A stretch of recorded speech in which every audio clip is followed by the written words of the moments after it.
Juve, what's going on? How you doing?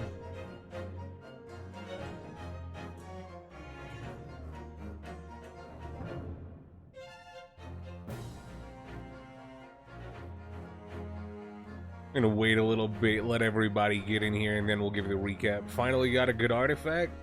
Dog, I haven't played Genshin in like 2 days.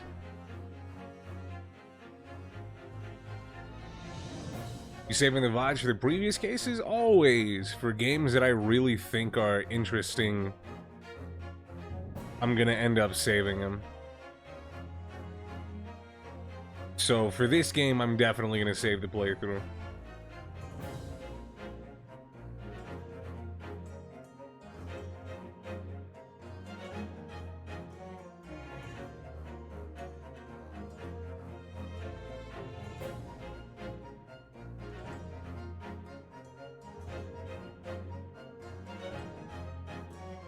New Celia event is out. Ooh, we can get the... Well, I assume that it's time-gated, so we won't be able to get the Purple Boy right away. But Purple Boy soon.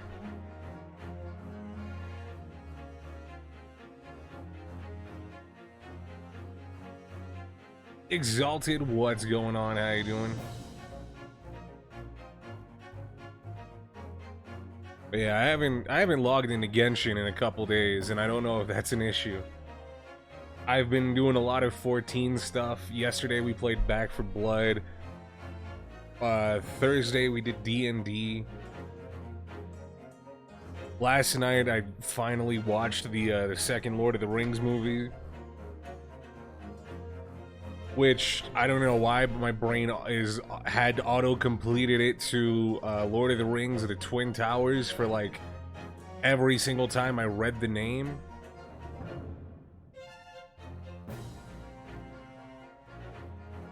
I've just been doing a lot of stuff. I haven't had time set aside for Genshin.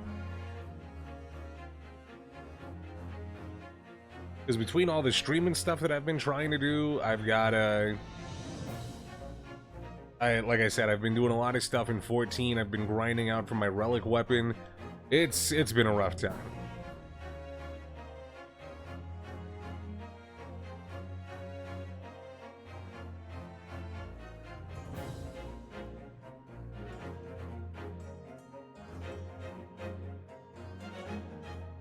Why the fuck does it take a servant so long to get from Bond 9 to 10? Oh yeah. It's a lot of stuff. You know, I think it's basically the same as getting from 1 through 9, if I'm not mistaken. What's going on, Cedric? Hasn't Genshin been less fun lately too? I think Genshin has been the same amount of fun, it's just that I have more stuff to do. But Goose, Storm, Mare, now that we have a few more people in here, I believe now we can go ahead and get started. Now, last time we were here, we finally made our way to London, the city that I'm from. SNR, Willis, what's going on? Or Wills. I thought there was a second I there. But we made our way to London. We met with Lord Chief Justice Strongheart. He said in order for us to take Kazuma's place 100%, that we would have to defend someone in court, which I think we kind of got a little bit of a scuffed case for, but we ended up getting a not guilty verdict due to inconclusive evidence, which is unfortunate, but that's kind of how that works.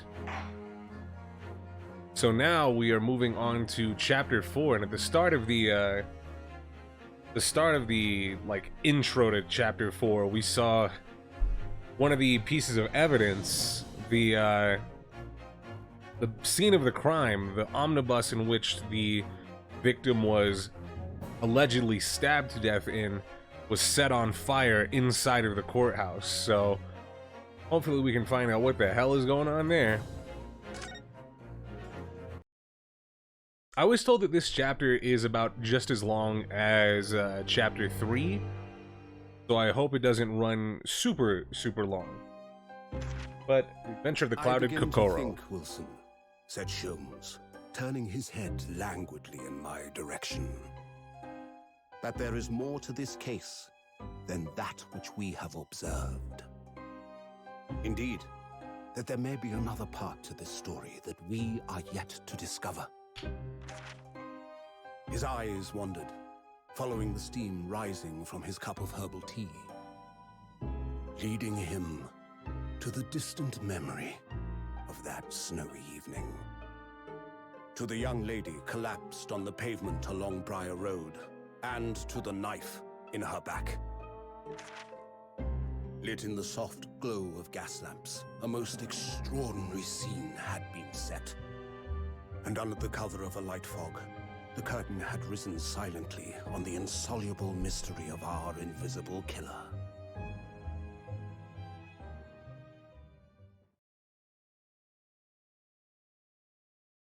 All right. The 19th of February, 9:47 a.m., British Supreme Court, Lord Chief Justice's chamber. Office. I thought it was chamber. I don't know why. But one thing I will say is with those beginning narrations from assumably Wilson's perspective of like these are very much allusions to some Sherlock Holmes actual books, right? And I find it very interesting that they're choosing to do that. Even though they like tangentially relate to the case, right? We had the speckled band, then we had the murder on the omnibus, which was super related to the third case. But now I don't know where exactly we're gonna go from here, because it seemed that we left on a cliffhanger of that omnibus burning up in court. But they're very nice, and I wonder if they're going to be like, if potentially the final one that is just the case. Because the only other thing that I can remember that did something like that was, and it related a real life story to a video game component, was LA Noire and the Black Dahlia murder, where you had to solve that, but it ended up getting thrown out because of litigation and bullshit. But I would actually be really enthused to see if they're going to make either one of these Sherlock Holmes like actual like cases a Ace Attorney case, right? Or if they're going to do something where it's like Jack the Ripper gets brought up, right, and we have to solve for that. That would be pretty cool. HB, what's going on? But yeah, here we are in Lord Strongheart's office. Did you sleep last night, Mr. Naruhodo? No, not at all. It was an enormous hotel, wasn't it? The rooms were so luxurious. I felt like we were staying in a palace. And with all the gaslights twinkling, it was brighter than day, even in the middle of the night. What about the enormous beds? After my time on the SS Burya, I wasn't going to waste a single inch of that space. I spent the entire night rolling from one side of the mattress to the other. Oh yes, it really was the sort of night you can only dream of normally. Except, when I learned that we owned £3 for the room, that dream quickly turned into a nightmare. £3? I'm very unfamiliar with British currency and exchange rates in the 1890s. I have no idea if £3, because £3 today, that's like what, like $5? I don't know. Sorry about that. The building was so impressive and the entrance so inviting, I just wandered in without thinking. In a lodging house in Japan, that sum of money would put a roof over your head for a whole year. I did try, but I'm afraid I couldn't help my tears when we were presented with the bill. I really am sorry. Well, never mind. Must find some more affordable lodging straight away, though. If we're not careful, our entire stipend will be used up in 10 days or less. Kev, what's going on? London is a scary place.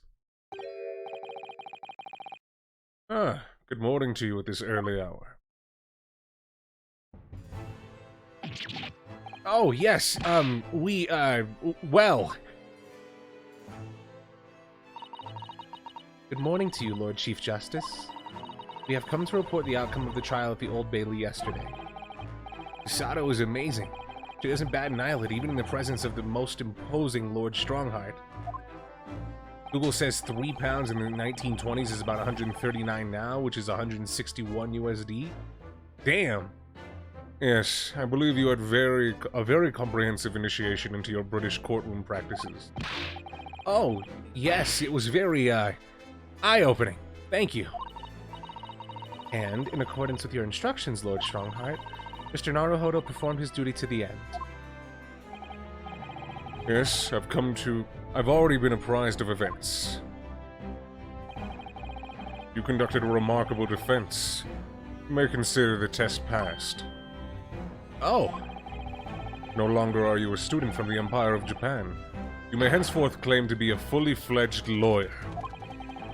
My country is delighted to welcome young talent from such a remote eastern island.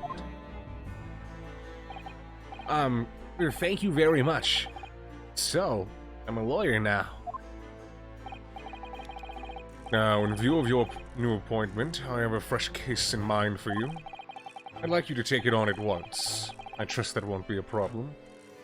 So, what's going on with the fucking fire in the courthouse? I kinda want to know a little bit more about that, not a new case. Another case? Already? Nothing trains a lawyer better than practical experience.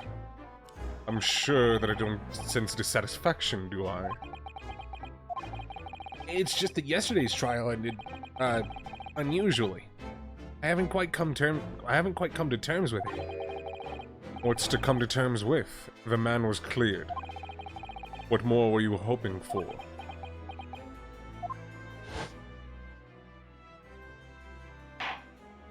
Not guilty.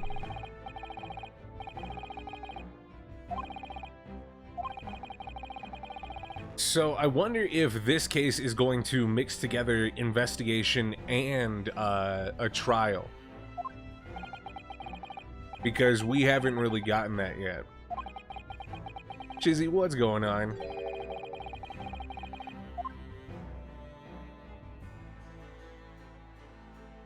And Magnus McGilded really got off scot-free.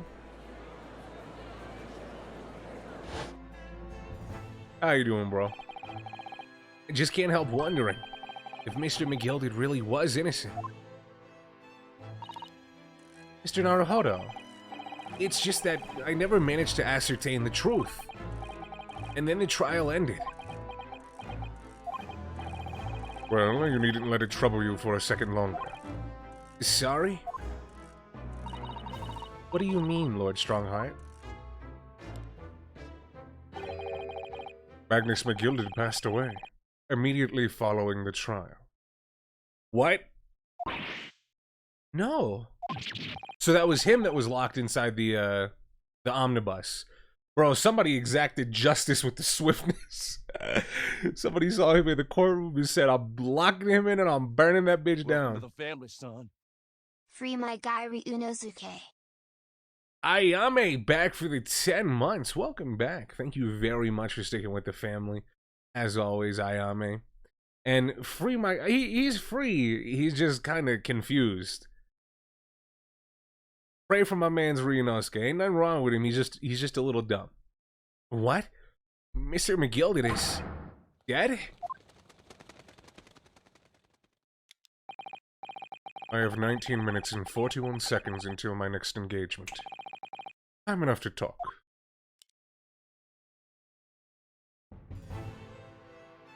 Well, what you got for me, homie? I was back for blood. It was pretty good.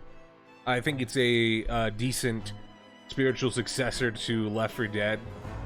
that a lot of people will probably find a decent alternative to the old bustedness with the new hotness, if you know what I mean. I don't understand. What happened? How can he be dead? After the trial concluded yesterday, there was a great commotion in the Old Bailey. As you'll presumably recall, an omnibus had been wheeled into the courtroom. Yeah, of course. That was the scene of the crime which Mr. McGilded had been accused of. Precisely. Well, while the bailiff's attention was diverted by some other matter, the omnibus went up in flames. No. How could such a thing have happened?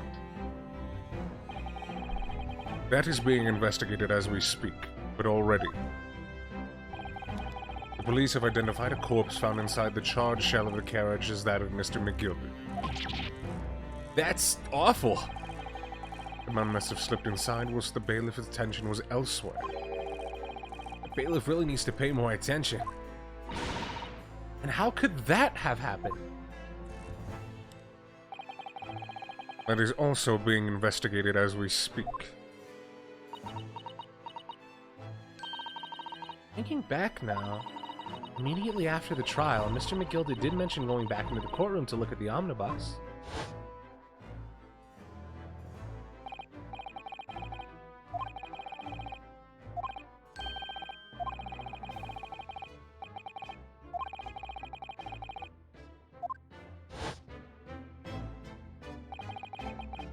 An inspection of the omnibus. Not to my knowledge. I don't believe Scotland Yard had any intention of re-examining the carriage. But then who was Mr. McGilded talking about? Never mind that now. The Yard is making a thorough investigation. What's going on, New Vegas? How you doing? This matter is no longer any concern of yours. Leave it to the police. Or Mr. McGilded. Alright. The British court's kind of weird. You got this fucked up jury system. So, how did you find your first taste of our country's Supreme Court? Oh, well, I don't know. It was, wow! Mr. Naruhodo means that the whole experience was steeped in the solemnity? I've never been able to pronounce this word. Solemnity of Great Britain's long history. It's really a world apart from our own judicial system in Japan, which is only a few short decades old. Wow, Susato has such a way with words. You got on the last attempt? Yeah, I know I did. It's just I can't say it. I know exactly how I'm supposed to pronounce it, but it's just very hard for me to pronounce it, if that makes sense. For some reason, I just can't get it. You seem to have a way of failing to find the right ones. Wait, did what? That, okay, I'm not crazy, right? That line was thought.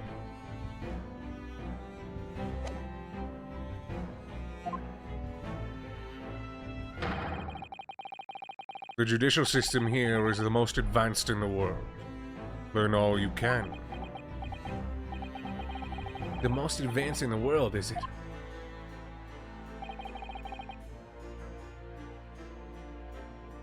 Was fortunate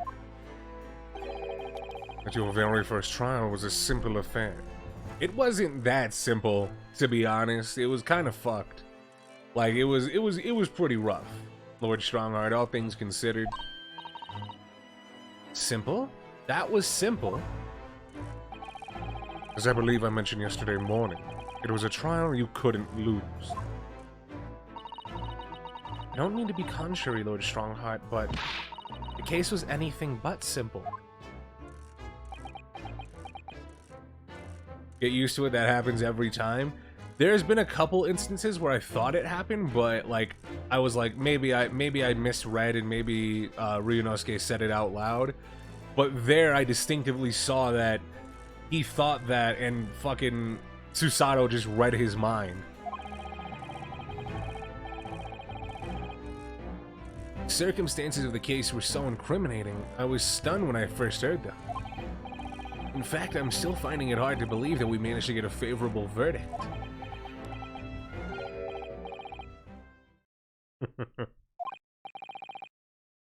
Is something funny? Oh no, my apologies. However, the fact is that you did receive the not guilty verdict you set out to achieve. That can only be attributed to exceptional talent. Wouldn't you agree? Well, I don't know about that. I thought it was weird when she reacted to us thinking about the cost of a hotel at the end of last episode. Yeah, I was like, maybe that was just coincidental, but she is quite literally reading our fucking mind. Well, never mind. You exceeded my expectations, I freely admit. That much, at least, is an undeniable truth. Which is precisely I have prepared the new case for you that I mentioned before. What's going on? What was he going to say before? Well, I mean, we're gonna have to find out later, so... What about this new case? Tell us about it. Would you perhaps give us some more details about the new case you mentioned? Don't tell me. It's a murder and the trial starts in 10 minutes. Don't worry, it's nothing so alarming or quite so urgent as your last assignment. In fact, this case is completely different. Oh, I see. Did he just read my mind? That is to say, no one has died, as yet. And the trial will not be today. There is plenty of time to research the case thoroughly. 23 hours, 43 minutes, and 19 seconds to be precise. So the trial's tomorrow, then? Is everything alright? Oh, yeah. I'm just a little confused, that's all. Has there ever been an Ace Attorney case that didn't involve murder? Let me think. I think there's been like a couple, but I can't remember off the top of my head. Most of them are murder cases, though. Yesterday's trial was, well, it's left me wondering if I'm really cut out for being a lawyer. Fucking flip the W to an M. I had it set to Minnie. I don't know if I could face standing in that courtroom again after Mr. McGildy's trial. Oh yes, I nearly forgot. There is one similarity with yesterday's case. Once again, there is currently no one to advocate for the defense. Oh. If the situation remains unchanged, the trial will start tomorrow with the defendant unrepresented. And if that happens, I need not remind you of the inevitable outcome. The third game, case 2, was about theft until it wasn't. Yeah, there was a murder involved, right? Fucking Rhonda Light was like, I didn't steal that, and then it was like, well, if you didn't steal it, you'd be convicted of murder.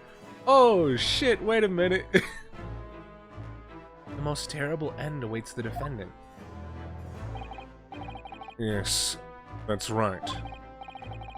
Here we go again.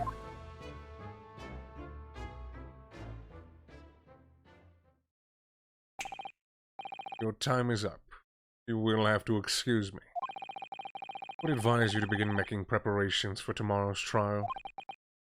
After all, the clock is ever ticking. I can tell. You really like your clocks and shit. There is now but 23 hours, 26 minutes, and 39 seconds until the court sits. Last time you mentioned the 23 hours, he said there was plenty of time. And one more thing, Mr. Naruhodo. There is something I should like to ask you. Oh, what's that? Yesterday, you remarked upon something. That you intend to see through the will of your late compatriot, Mr. Isoki.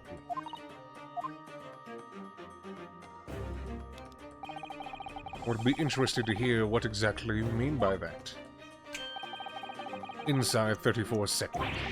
Oh, well, Cosmo always used to say, you see, that he wanted to learn how the great justice system in the world, the greatest justice system in the world worked, so we could change ours into Japan.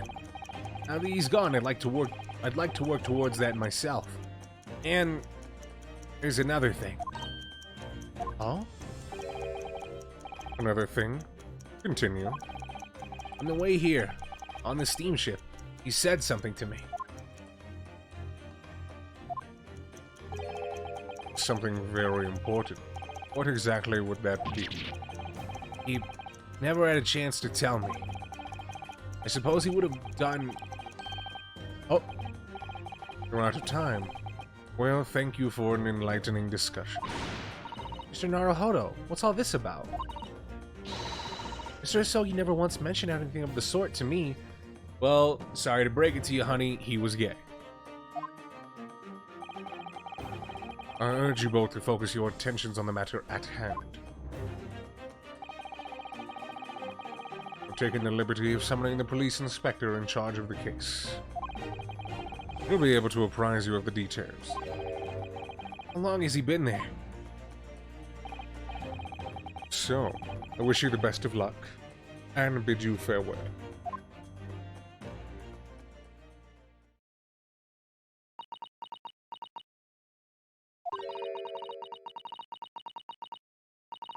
Something very important I have to do.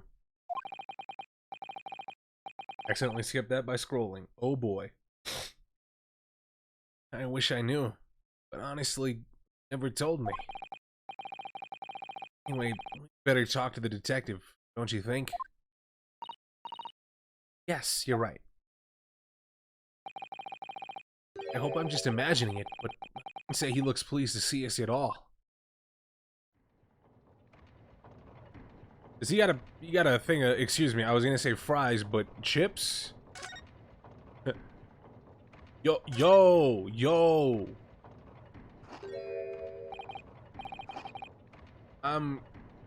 Could we trouble you?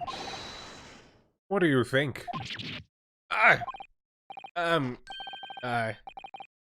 Lovely weather, isn't it?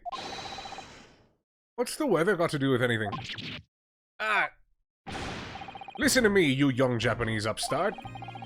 Some frippery about the weather doesn't get every English gent eaten out of your hand, you know. But Susato told me it was foolproof. Bro, stop assaulting your food!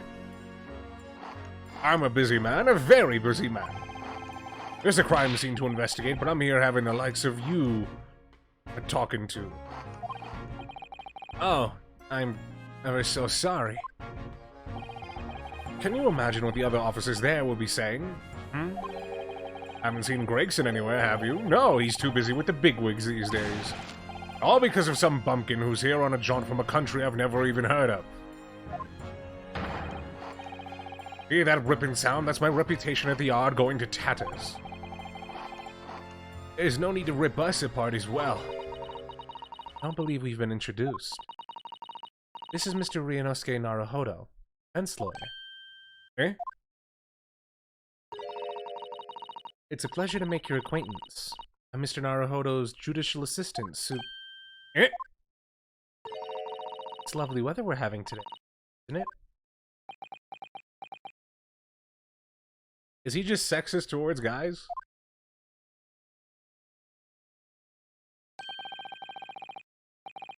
It is unseasonably fine, I grant you. London winters don't see a lot of sunshine. Unbelievable! How did she pull that off? So, Lord Strongheart has asked me to fill you in on the case. The name is Tobias Gregson. Inspector Gregson to you. I'm from Scotland Yard. Gregson?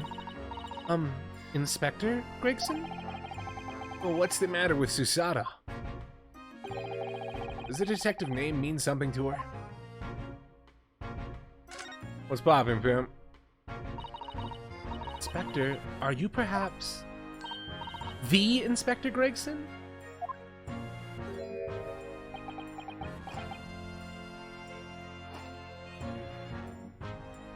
I need... Where did you get this from? Because I need that.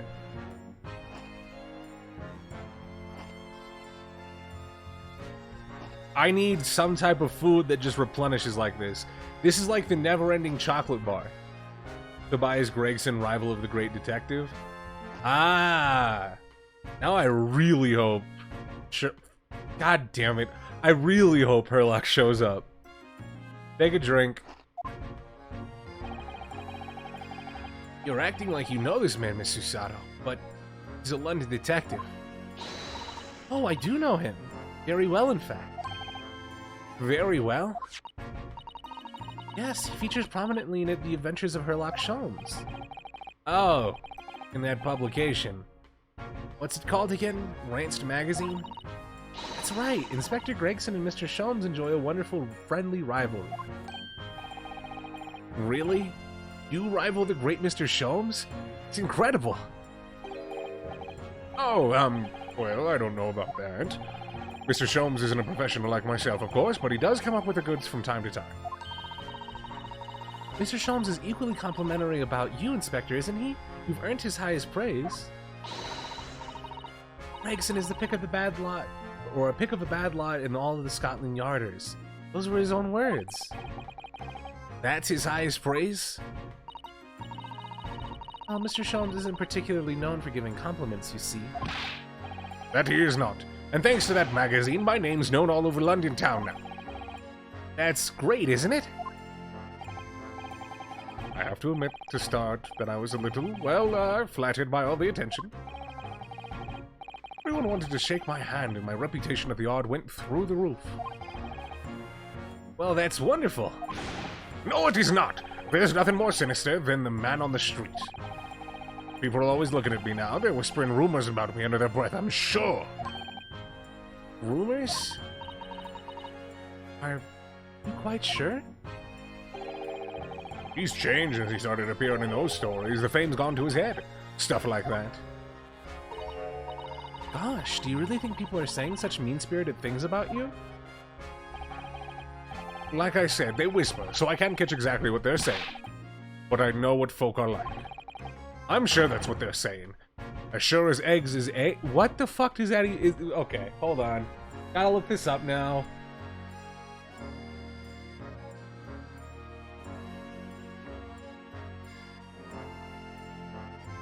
That is a British phrase? What the fuck? Nah, we gotta get Britain. We have to. No. Retroactively, we have to go back in time and stop this one from coming up.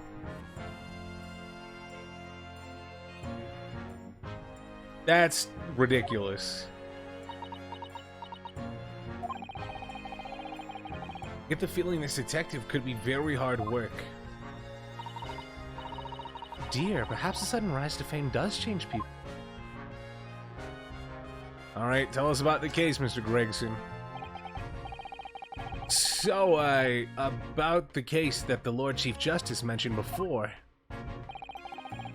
Nothing to tell, really. As far as we're concerned at the Yard, it couldn't be simpler. Dear, that probably means... as far as we're concerned as lawyers, it couldn't be more complicated. I wish you were wrong about that, but I have a nasty feeling you're right. A young woman was walking along the pavement on Briar Road when she was stabbed from behind. Fortunately, it wasn't fatal, but she's still laid up in the hospital unconscious. That's despicable! What sort of coward would attack the poor woman from behind? I suppose you would have finished whoever it was with a Susato takedown, would you? That is neither here nor there, Mr. Naruhodo. Brace yourself, Ryunosuke. You've angered her now. Anyway, after something of a whirlwind investigation, the criminal was arrested. He barely had time for a cup of tea after the incident took place, to be honest. So, there must have been something left at the crime scene that led you directly to the culprit. Or perhaps a reliable witness who recognized the person in question. Let me stop you right there. You're wasting your time on this one. Sorry? There's nothing you can do. There's no way to help the bloke now. Why ever not? Simple. The prosecutor that's been assigned to the trial tomorrow is Lord Baroque niggas. I really thought it said Baron. I don't know why it said Lord Baron Van Zeeks before, but Lord Baroque Van Zeeks. No! Sounds like you've heard of him then.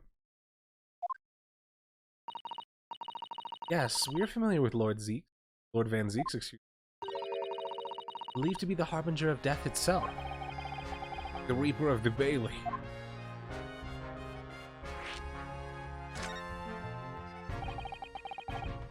Lord Baroque Van Zeeks, who we faced in court only yesterday. Mr. McGillis told him about him before the trial, didn't he?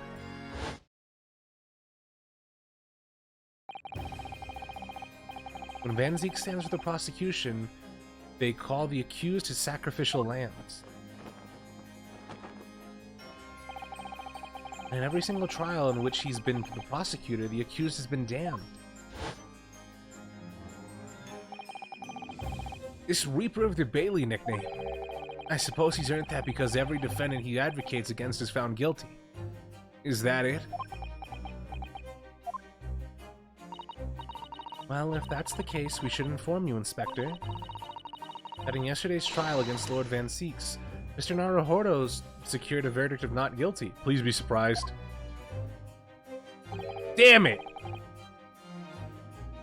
Damn it! Come on, man. Come on. We earned that one. We earned a look of shock. Come on. Anywho. And what of it? Oh, well, I think that means that that even against the Reaper of the Bailey, it's not impossible to save the defendant. No, you really don't have a clue, do you? Well, what do you mean? What happened to that bloke in the end, eh? I mean, I don't think it was Baroque Van Zeeks. If Van Zeeks killed him, that would be fucking insane. That would be quite literally crazy. If he was like, well, I couldn't get my guilty verdict, I'm gonna shove him into the crime scene and burn it down.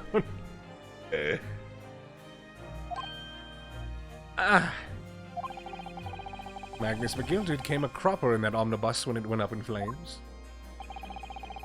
So you can't rightly say you saved the defendant, can you? What are you saying? Look, if Van Zeeks could get the dirt to stick on everyone, he'd be a miracle worker. But that's not how it goes. He doesn't work miracles, he works magic. Black magic. Alright, I know it's the 1890s, but please, African-American magic. I'd have a good long think about that if I were you. Are we really supposed to believe that?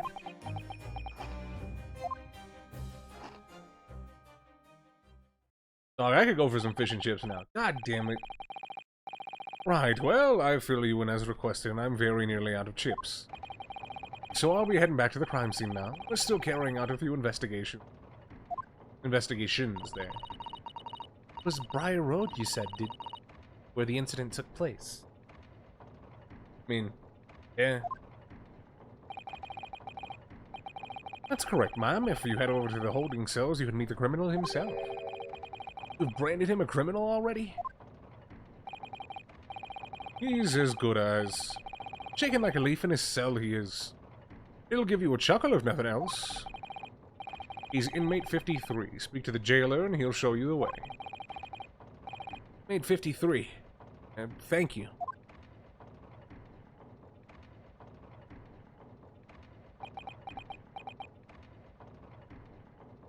Hear that beat in the background? Some gears turning?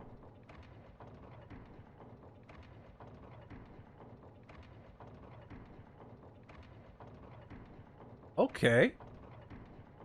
Yeah. So there's no helping anyone against the Reaper of the Bailey, they say. Something troubling you, Mr. Naruhodo. To tell the truth, I recall the trial yesterday. I can't stop myself from shaking. The idea of facing the Reaper in court again is... Well, if you think it's too much for you, there's no shame in turning the case down. That takes courage, too. Hey, mama ain't raising no bitch. So, but if the man they've arrested is innocent,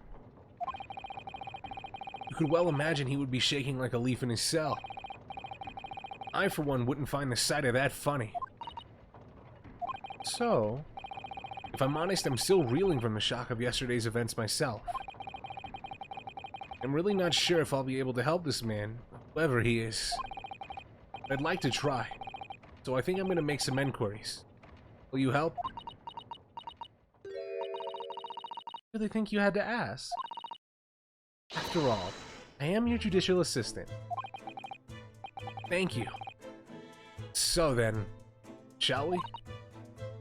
Yes, let's go. Alright. Well, let's go to... Ooh.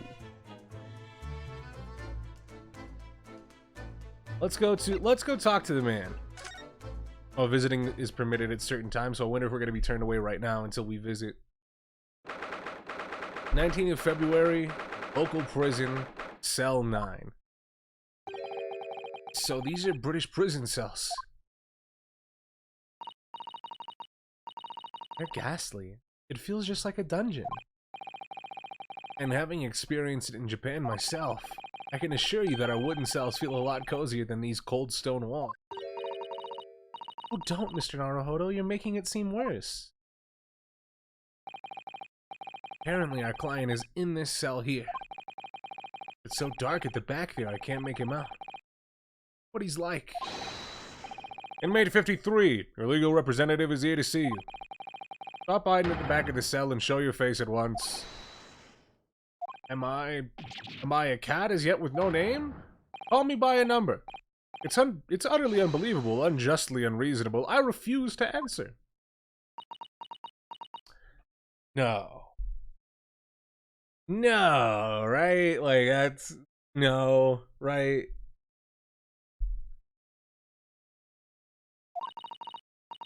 Naruhodo, what?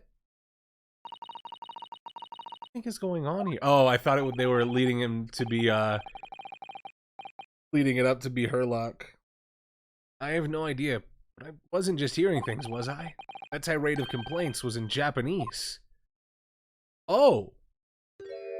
Oh, you look like shit. Are you good? This nigga did it. I don't care. I don't care. He did it. I'll do the McGilded shit again. He did it. Shh! Quiet! They're all around. Hiding. I know they are. They're watching, listening, even now. I can sense it.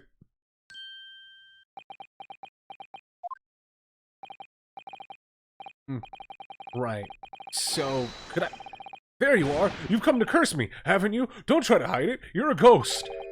A ghost.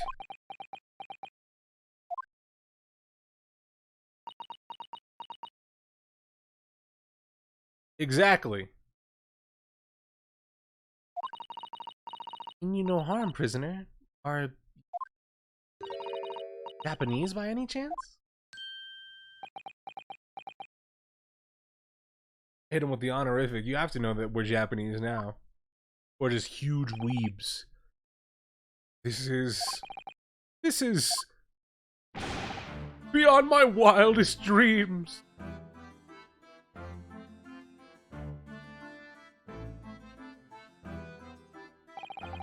Forgive me for that outburst before. I'm so sorry.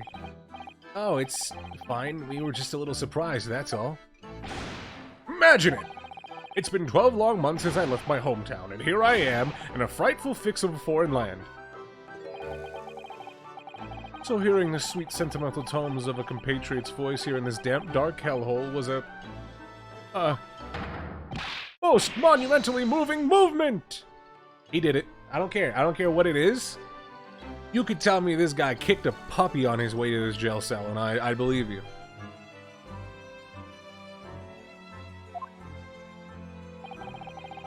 Who could have guessed this new client Lord Strongheart assigned to us Turn out to be a fellow be a fellow Japanese? Oh. Localization team, what is this? What happened here? Ah, what compassion my fellow countrymen show. To dispatch a first-class lawyer all the way from Japan to defend a mere foreign student. Noble, nurturing, never-failing Nippon. Guy loves his alliteration. First-class lawyer. Oh dear, there's been something of a misunderstanding here. That's fine, it's improper, but people say stuff like that. It just seems a little bit off, right? Like, replace any, like, nationality with that, right?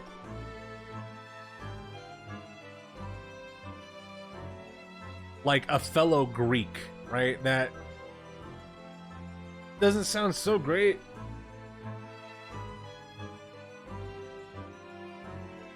It just seems like it just could have had person at the end of it, and it would have been fine, right?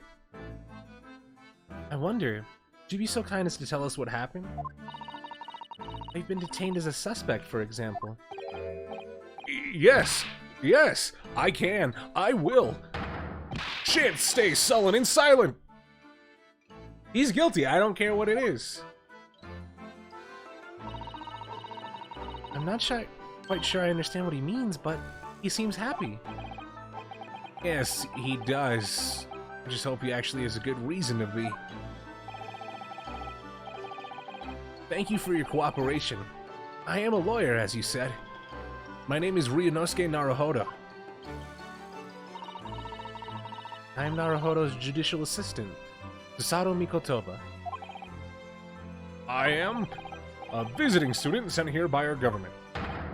Notably notoriously named Natsume. Soseki Natsume. Alright, Natsume, what you got? Soseki Natsume. What an unusual name. Call me Soseki, please. I'm a poet, you see, a writer of haiku. It's something of a nom de plume. A nom de plume? A pen name. Dickhead, just say pen name. You mean an alias? That's right, Naruhodo.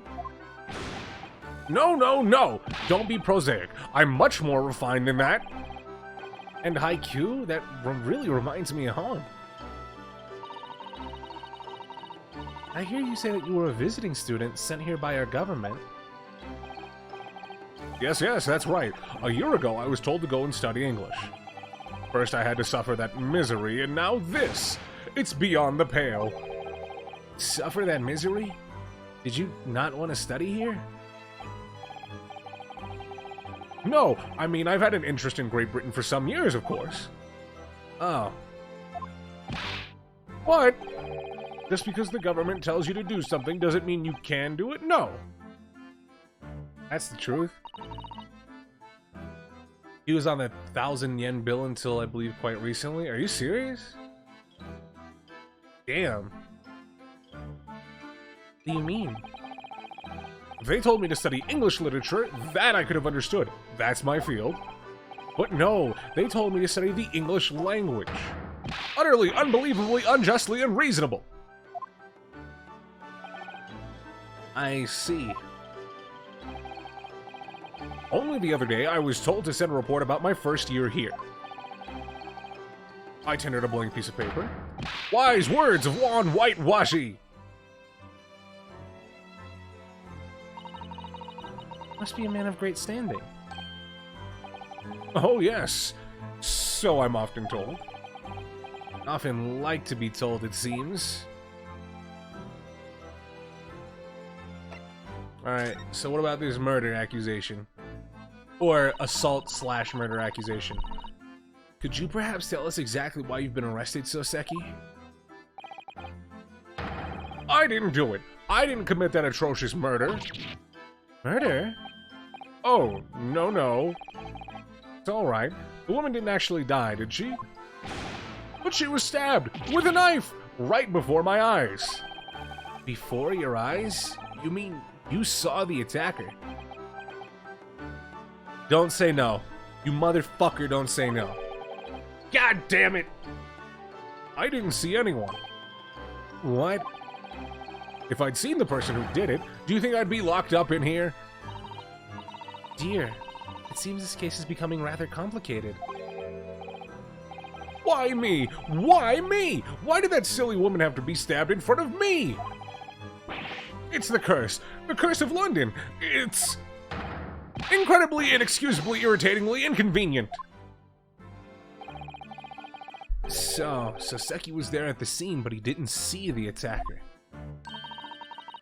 It's vital that we find out more about the case.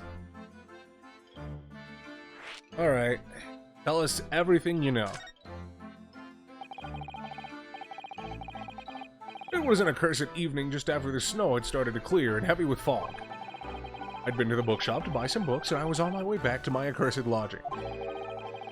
Sure the bookshop wasn't accursed too? As I was walking along that accursed pavement, I could make out the sole silhouette of another ahead of me. A woman wearing a green overcoat she was, and just as I went to overtake her, she suddenly let out a little scream and collapsed into the cold, hard slabs of stone at my feet. That's a big bitch.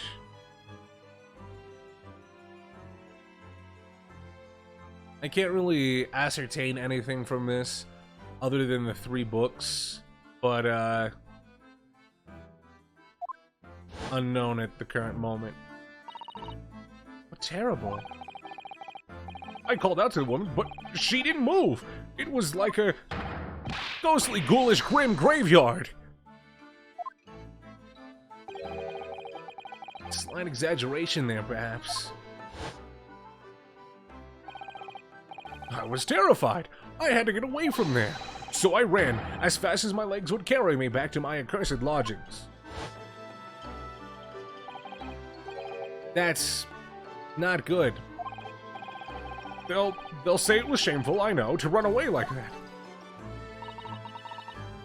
Hey, Soseki. Was the victim an acquaintance of yours? Don't be ridiculous. I hate fat bitches. Do you think I know any of these fair-haired English? And a young woman at that. I'm diffident, shy, timid, unsure. I can't talk to people. I see. A young woman unknown to Soseki. And at the time that it happened, who else did you see nearby? Did anyone pass you? Regrettably, apart from myself and the woman, I didn't see a soul. No one? Oh, great. But the victim was unknown to you and there was nobody else on the street at the time. That creates something of a conundrum, doesn't it? They really like using the word conundrum in this game, I'm noticing. What conundrum? The conundrum? Okay, just conundrum. What do you mean, Susato? What's the conundrum?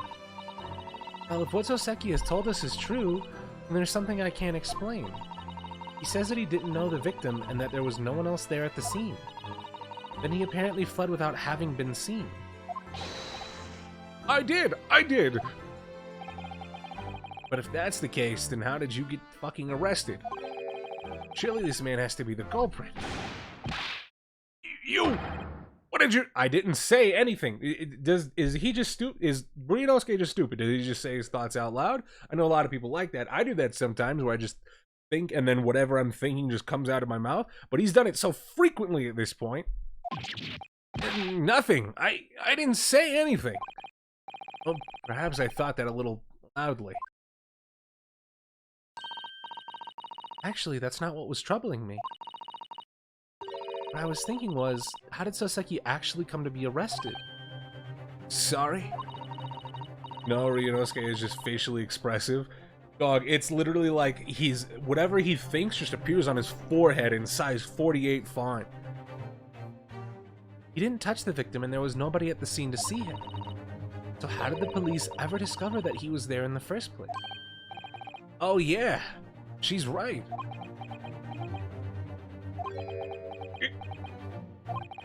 It was him! That accursed great detective! He led the police to me! Of all the bad luck. Cursed great detective. Could it be? I shall never forget that man's name as long as I live. Is it hair? Are they gonna do the hairlock joke again? With his haughty laugh and self-proclaimed greatness. Brash, big-headed, busybody, be gone! May you be cursed until the end of your days, Hairlock Sholmes!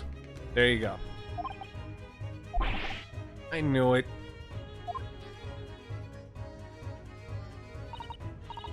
Mr. Sholmes?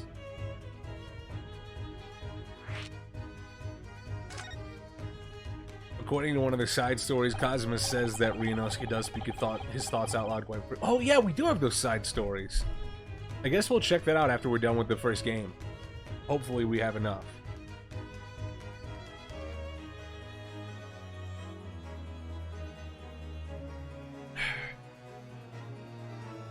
Well, I didn't expect to hear that name from this man's lips, that's for sure.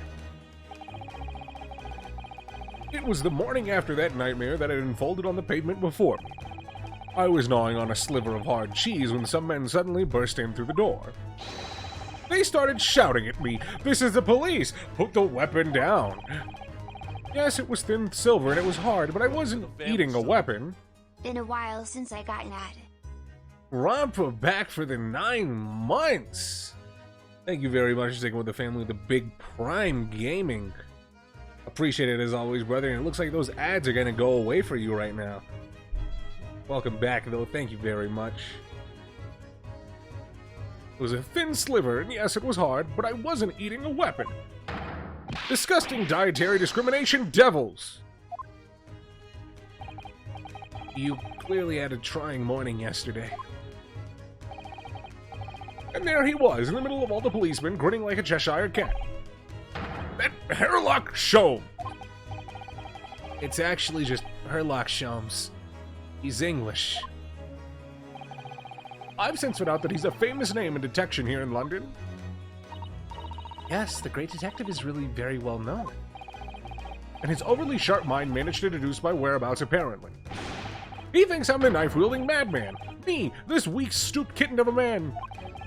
Wonder what great deduction process led him to this conclusion this time. You mean to say that Mr. Sholmes' deduction was the only reason the police arrested you? That would be really most unreasonable.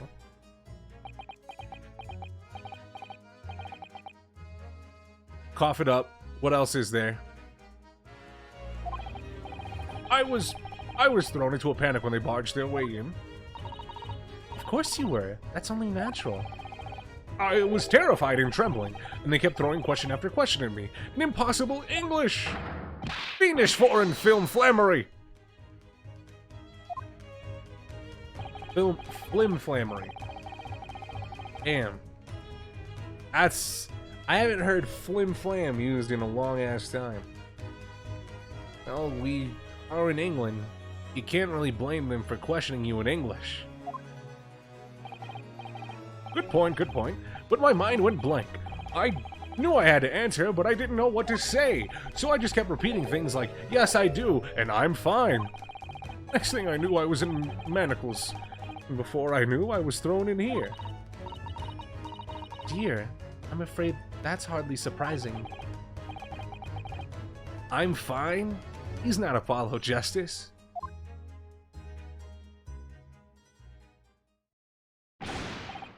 Mr. Naruhodo Esquire! Oh, you just call me Naruhodo. And when we're speaking English, a simple Mr. is more than enough. Oh, yes, all right. Yes, they've really got to me. This country is poisoning my mind. But please, I beg you to defend me in court tomorrow. You can tell them what really happened. You'll do it, won't you? Well, Why? Why is it so hard to say yes to me? Well, the thing is, just a student like yourself, on a study tour. A student? I defended a case in the Old Bailey. Only the one, though. But at this moment in time, I really don't know what I'm supposed to believe in. I'm confused about what justice in this country even means. Oh, Naruhodo. Not even the foreign student who was supposed to be here. I'm sort of a locum lawyer, I suppose. But that armband! That's the mark of a defense lawyer from our great empire. It's a keepsake from the man who should have been here. He was my best friend. A keepsake?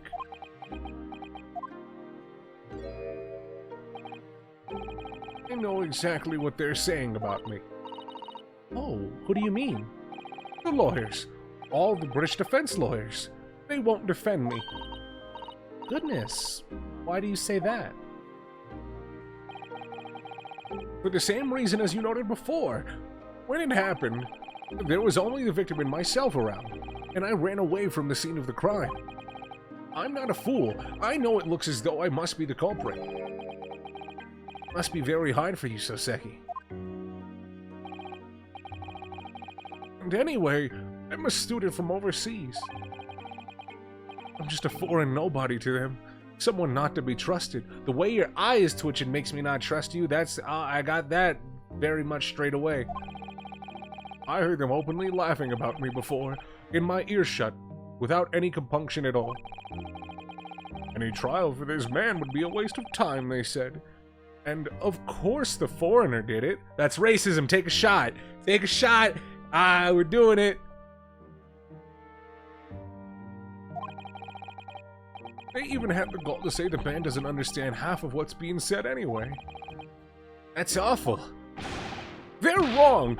I've studied more English than half of the policemen out there on the streets. I've traveled halfway around the world to learn about these people's country and its great history. But no one here wants to listen to a man with a strange accent. They all hate me. So, at the very least, I'd like to entrust my fate to someone who can listen to me in my native tongue.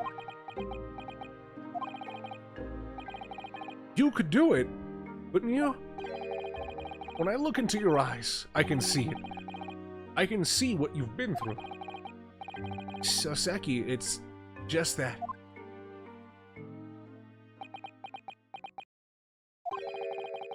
Give me a little time, please. I'll do what I can for the time being. What do you mean? We shall investigate the case as thoroughly as possible. If we can find some clues, it will give us a much better chance, I'm sure. Oh, yes! Yes! Thank you! I'll be here, all alone, waiting for you, locum student Mr. Naruhodo, Esquire. We should be going then, Naruhodo. We have a case to prepare for. Alright, thanks, man. Time to go to the crime scene. I wonder if Mr. Herlock's gonna be here.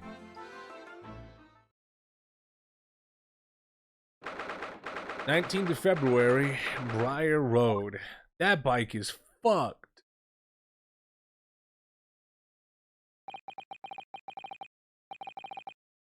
Look at this snowman. He's so happy to be here. So this is where it happened. Briar Road. Look, Mr. Naruhodo. Look at that regulation metal helmet. It's unmistakable. Men of Scotland Yard are here. They're investigating as we speak. That is their job, you know. But Mr. Naruhodo, to see one with my own eyes. They're often depicted in the adventures of Herlock Sholmes, but never dreamt I'd ever come this close to a real Bobby's helmet. What? The helmet? Of course. I have to try one on one day. Well, I hope your hatty dreams come true. What's going on, Gregson?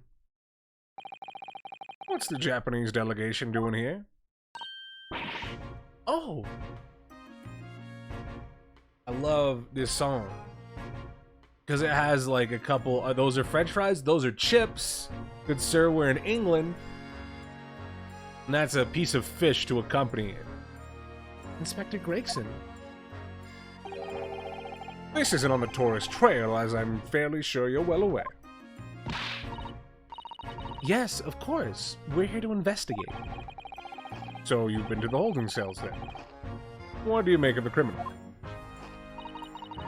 He's not a criminal as you put it, Inspector. He's a suspect. We'll see about that. You Japanese like to stick together, I suppose. Well, do what you will. It doesn't bother me. The bloke's in court tomorrow, whatever happens, and the verdict's a foregone conclusion. Stone cold air of rejection. Take heart. London at this time of year is full of stone cold air. Okay. We gotta stop. Okay. We gotta stop. We gotta stop thinking. That makes it worse somehow. Can we I assume we'd have to talk to him first. Big yard. Tell me about Scotland Yard, Inspector. Ever since I read about it in the Adventures of Sherlock Holmes, I've been fascinated by the place. The Yard is the most sophisticated police and organization you'll find anywhere in the world, ma'am. Oh, and you know, I've always dreamt of wearing a real Bobby's helmet. It does make them look the part. Seeing that policeman there with his helmet on. You certainly get the sense that this is a man who will take no nonsense in his duty of protecting the city. Yes, doesn't he look wonderful? Being a London Bobby is hard going, I can tell you. Oh, really? Looks tasty, all things considered. I can only assume so because he's eaten about, like, his weight in it. First thing in the morning, you know what he does? Goes round and rouses all the laborers on his beat so they can get off to work. What? He wakes people up? Yup, raps on their windows with a long pole. Did it myself going back a bit. I had no idea. Bobby works for the people of the town. It's just another one of his duties. After that, he starts tirelessly patrolling the streets all day long. He has to cover 20 miles a day. That's the regulation distance. I can't really imagine how far that is, but it sounds like a long way. 20 miles? Or he said miles, right? We're in London. Change that back to the Kings. That's kilometers to you, Mr. Englishman. You see, 20 miles, that's approximately the distance from Tokyo to Yokohama. On foot? That's definitely taking things a step too far. And when it gets dark, of course, he has the important job of lighting all the gas street lamps. My. I suppose in between all those duties, Bobbies are expected to investigate cases as well? And chase after criminals trying to evade the law. Not sure you could call it in between exactly, or alongside, but yes. They're expected to handle those jobs as well. We do have men keeling over from time to time, I admit. Yeah, you have them fucking performing everything in the city. They change diapers, do they fuck wives? What's going on here? I always dreamt of wearing one of those helmets, as I've said. It's with a heavy heart that I shall have to relinquish that dream to you, Shannara Hodo. Your heavy heart will be my heavy head if you do. All right, talk to us. What's going on? It happened around 5 in the evening only 2 days ago. Just there on that open bit of pavement. The victim, a young woman, was stabbed with a blade from behind. Is it right that the lady is still unconscious now? You mentioned that she's being treated in the hospital. I never said that she was a lady. Truth is, unless she comes around pretty smartish, we won't be able to find out much about her at all. I suppose that means that you haven't been able to take a proper statement from her, of course. Here's a map of the local area I have on me. You can take it if you want. Really? Are you sure? It's yard policy to give lawyers defending suspects the odd bit of information to go on. I haven't actually accepted the job yet, but still. Thank you, Inspector. Gratefully accept. Local map. Anyway, nothing. Hold on. Alright, so we're here. Victim was stabbed approximately here. We don't know if traveling north, south, going to make a turn, east or west. So, but the fact that we get all the way over to Calabash Road, I think that we're going to have some fun traveling details to remember.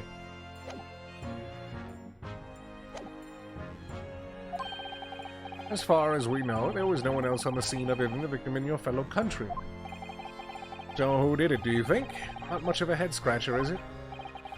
I know Mr. Natsume is also claiming not to have seen anyone else around, but just because he didn't see anyone doesn't mean we can be sure that no one else was present.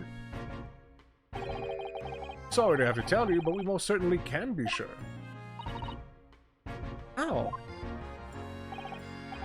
Because, madam, the precise moment of the stabbing didn't go unnoticed. It what?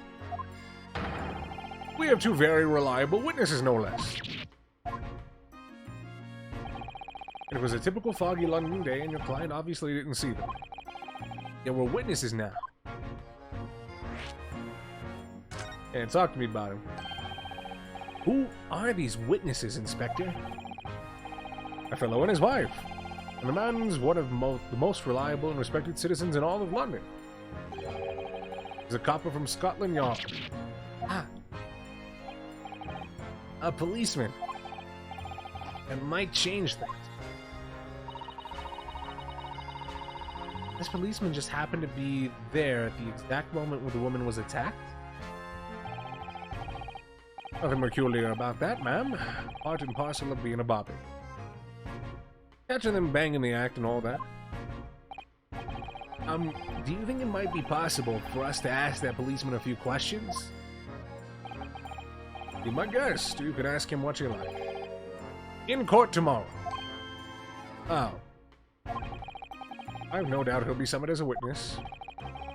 Oh, that'll give you something to look forward to. That's that, then. He's got no intention of letting us meet the man beforehand, it seems. Policeman witnessed the incident. As your judicial assistant, I must warn you that this could make our job very difficult indeed. And as a non-judicial assistant, I could have warned me of that too. Oh yeah, one more thing, Inspector. What? The person who led you to the suspect. I hear that was Mr. Herlock Sholmes. What are you bringing him up for? Is it something I said? Color is drained from his cheeks. Hey, yo. Well, I feel like doing this first only makes sense. Who did you hear that name from? Oh, well, it was Mr. Natsume who mentioned it. He said that Mr. Sholmes was with the police when they entered his lodgings.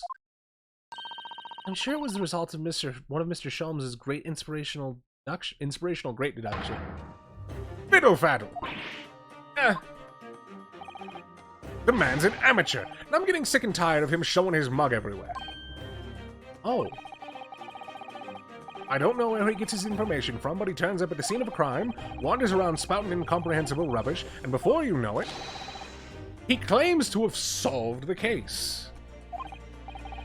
Yeah, he's quite astounding, isn't he? He is a great help to Scotland Yard, though, isn't he? Gibble gabble. Fibble faddle, or fibble fabble, I'll give you. Gibble gabble? I'm gonna take that one. No, you can't have that one.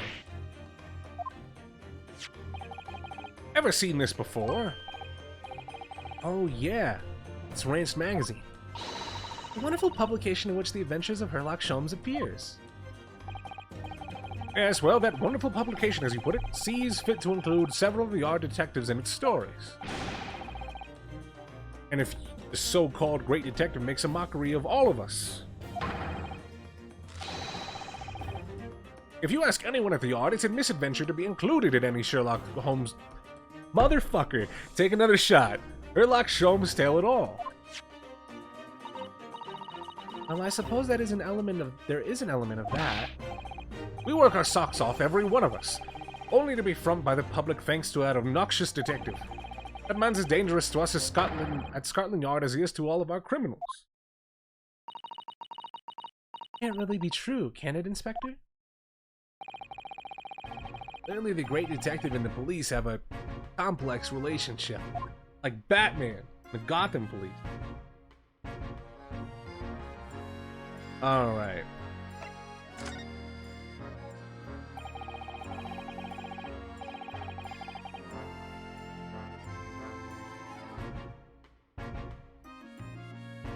That twitchy Japanese bloke goes on trial tomorrow. Are you going to defend him or not? Well,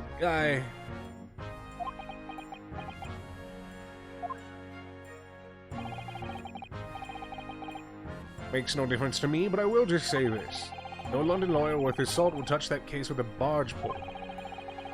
Because the prosecution is being handled by the Reaper of the Bailey unit. There's no way to save the man now. It's a waste of time trying. It is all a bit strange, though. Sorry? The Reaper hasn't appeared in court once for a good few years now.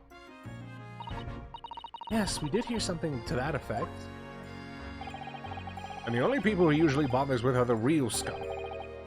Master criminals, violent. Master criminals. Violent ones? That's right. He handpicks his victims, only deals with those guaranteed to go to the gallows for their sin. But Mr. Natsume wouldn't hang for what he's accused of, surely. That's just my point, Sunshine.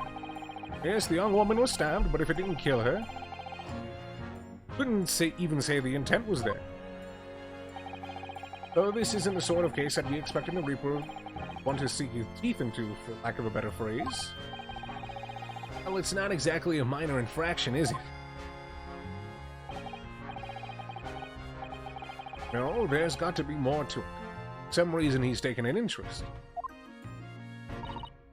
Really? What sort of reason, Inspector? Do you think I can tell what's going on inside of the head of that Lord of Darkness? You'll have to ask him yourself at tomorrow's trial. We're really going to have to face the Reaper again? The Lord of Darkness, as he put it.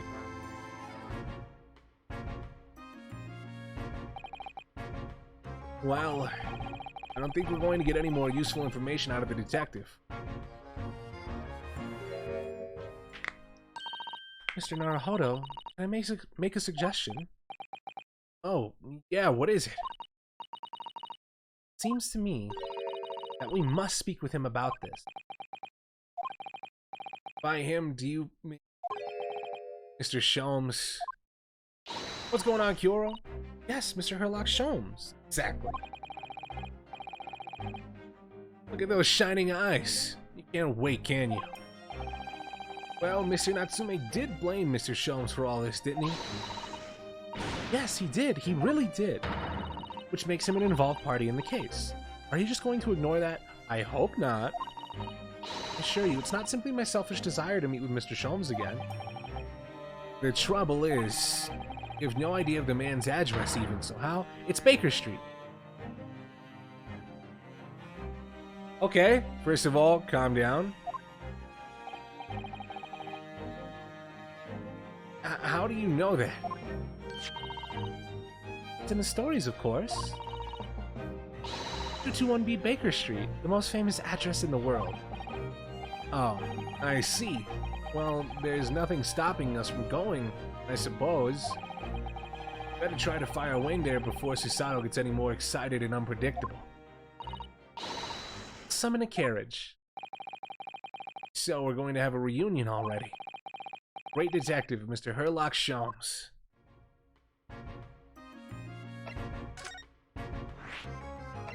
Alright. What is... Oh, this is where I am. I was like, what the hell is this icon? Let's go to 221B Baker Street. Anime!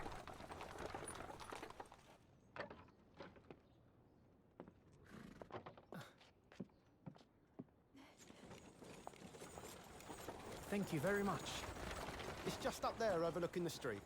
Good day. There he goes. Again.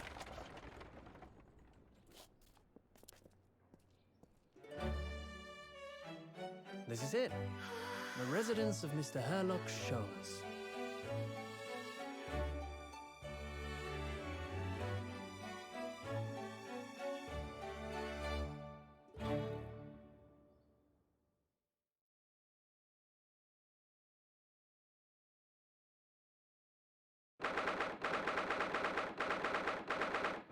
'19th of February, 12:53 p.m. Sholmes' suite, and this looks approximately what you would expect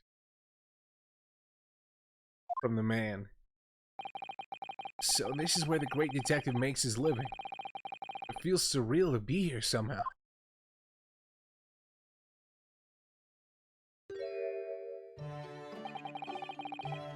Is it as described in the stories, Mr. Sato?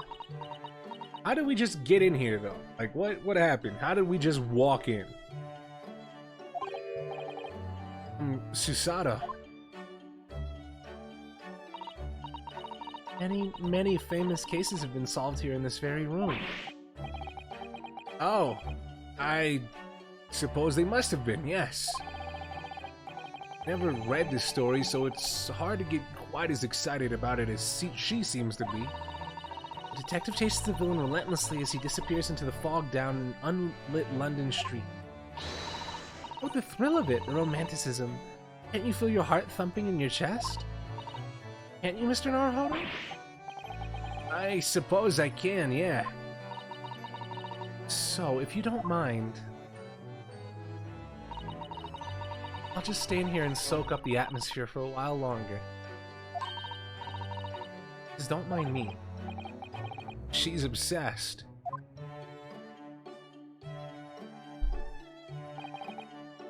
Well, looks like our detective friend isn't home at present.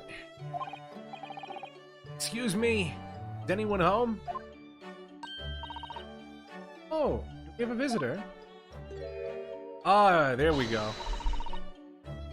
Hello, is it a big new case for Mr. Sholmes? Hello. Wait. Aren't you... How rude of me. I'll go and make some tea. Sure, it's the same girl. Susato, did you see the girl who was just here? Yes, isn't it truly extraordinary? I think that the King of Bohemia came to the very room to ask Mr. Sholmes to take on his case. The King of Bohemia? King Wilhelm Gottsreich Sigismund von Ormstein, of course. Sorry, I'm drawing a blank. Forget the adventures of Sherlock... okay, take another one.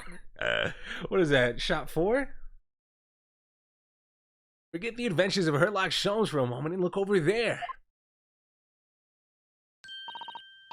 He's brewed. I have a freshly baked cake as well. It's you. You know, Susato recognizes her too. The bazooka.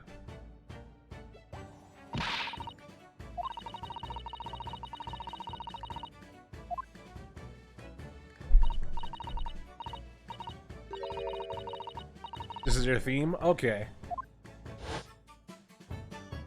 It's the most upbeat song that we've heard thus far. It's the girl who turned up at the end of Mr. McGilded's trial in the defendant's antechamber. I've never met a lawyer from the Far East before. Who are you, having to get straight to work when you've only just arrived in London? Oh, yeah, it was challenging. Well, try this tea. My special blend, you know.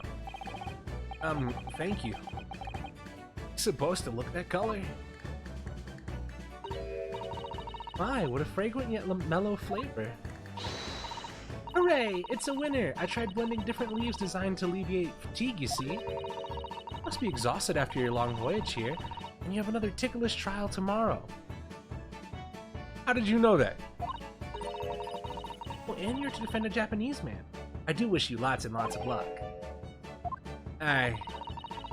Mr. Sholmes tell you about us by any chance? Oh, you know Hurley, do you? Hurley. Mr. Sholmes to you, surely. Mr. Sholmes was a fellow passenger on the boat that brought us to Great Britain, you see. Was he really? Well, I had no idea. Afraid Hurley's out on an errand again, even though he just returned from overseas. What's going on, Devin? How you doing? Wait a minute. I met this girl for the first time ever yesterday after the trial. Briefly at that. On earth does she know so much about us? She deduce all, you think? And perhaps more to the point, why is she here in Mr. Sholmes' suite? Oh, silly me, I haven't introduced myself, have I? What's their name? Iris. Oh, okay. I got you. I got you. That explains a little bit, right? How we would still have a Watson or Wilson in this case, right? That's not a drink. That's literally me explaining. And still have it fit to somewhat of the theming of Ace Attorney, right? With like the, because I don't think if you had Wilson and Sholmes together on screen, that would be a very fun group together. But you have this eccentric little girl walking around with the very eccentric Sherlock. I think that makes a little bit more sense. My name is Iris Wilson. I live here together with Hurley. Iris, is it? What a lovely name. What? What's the matter? No, wait, this can't be. Did you say that your name is Wilson? What's the matter with Susato? Why is she flustered all of a sudden? I mean, surely you remember the person that you were accused of murdering back in Japan, Ryunosuke? Yes, that's right. And what are your names? Oh, I'm Ryunosuke Naruhodo, lawyer from Japan. Oh, sorry. I'm Mr. Naruhodo's judicial assistant, Susato Mikotoba. It's wonderful to meet you. Lovely. Susie and Runo. Got it.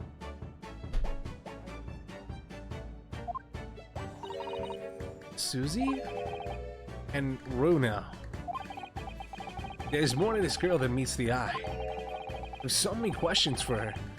Don't know where to start. Yes, and so do I.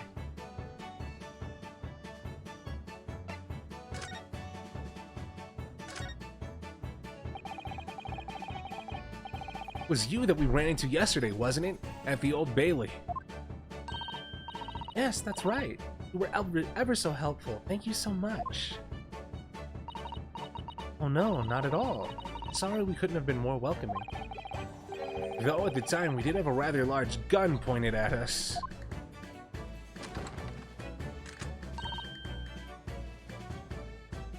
Pro tip, never do that.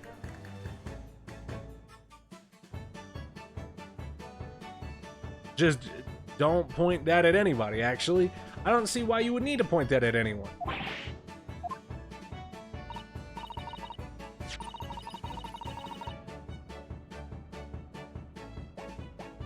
Looking back now, you left with Miss Lestrade in tow, didn't you? Oh yeah, that awkward witness, Gina Lestrade. Oh, Guinea? Yeah, she's a professional pickpocket. So we found out. It was very naughty of her to pinch my invention like that. Are you referring to that trial disrupting gun-like contraption? Exactly, so I followed her, you see, to get it back. Perhaps I should think about fitting a self-destruct mechanism in my invention. This girl is dangerous. Anyway, I brought our guinea back here after that, so she could apologize to my trusty technician. Sorry, your technician. Really, of course, silly. Hurley? Yes, Herlock Sholmes. We live here together. I had no idea the great detective had such an interesting young daughter. Daughter? Not likely. What? I wouldn't call him Hurley if he was my father, would I? Well then, what is your relationship with Mr. Sholmes? Well, I expect you found out that lodgings of any kind in London are very expensive. The solution is to share that cost with a partner, a roommate. Your roommates. Hope you don't mind me asking, Iris, but how old are you? Dangerous territory. And at last this year. Well, what of your mother and father? Oh no, they're not around. Oh, I see. Wonder what the story is there.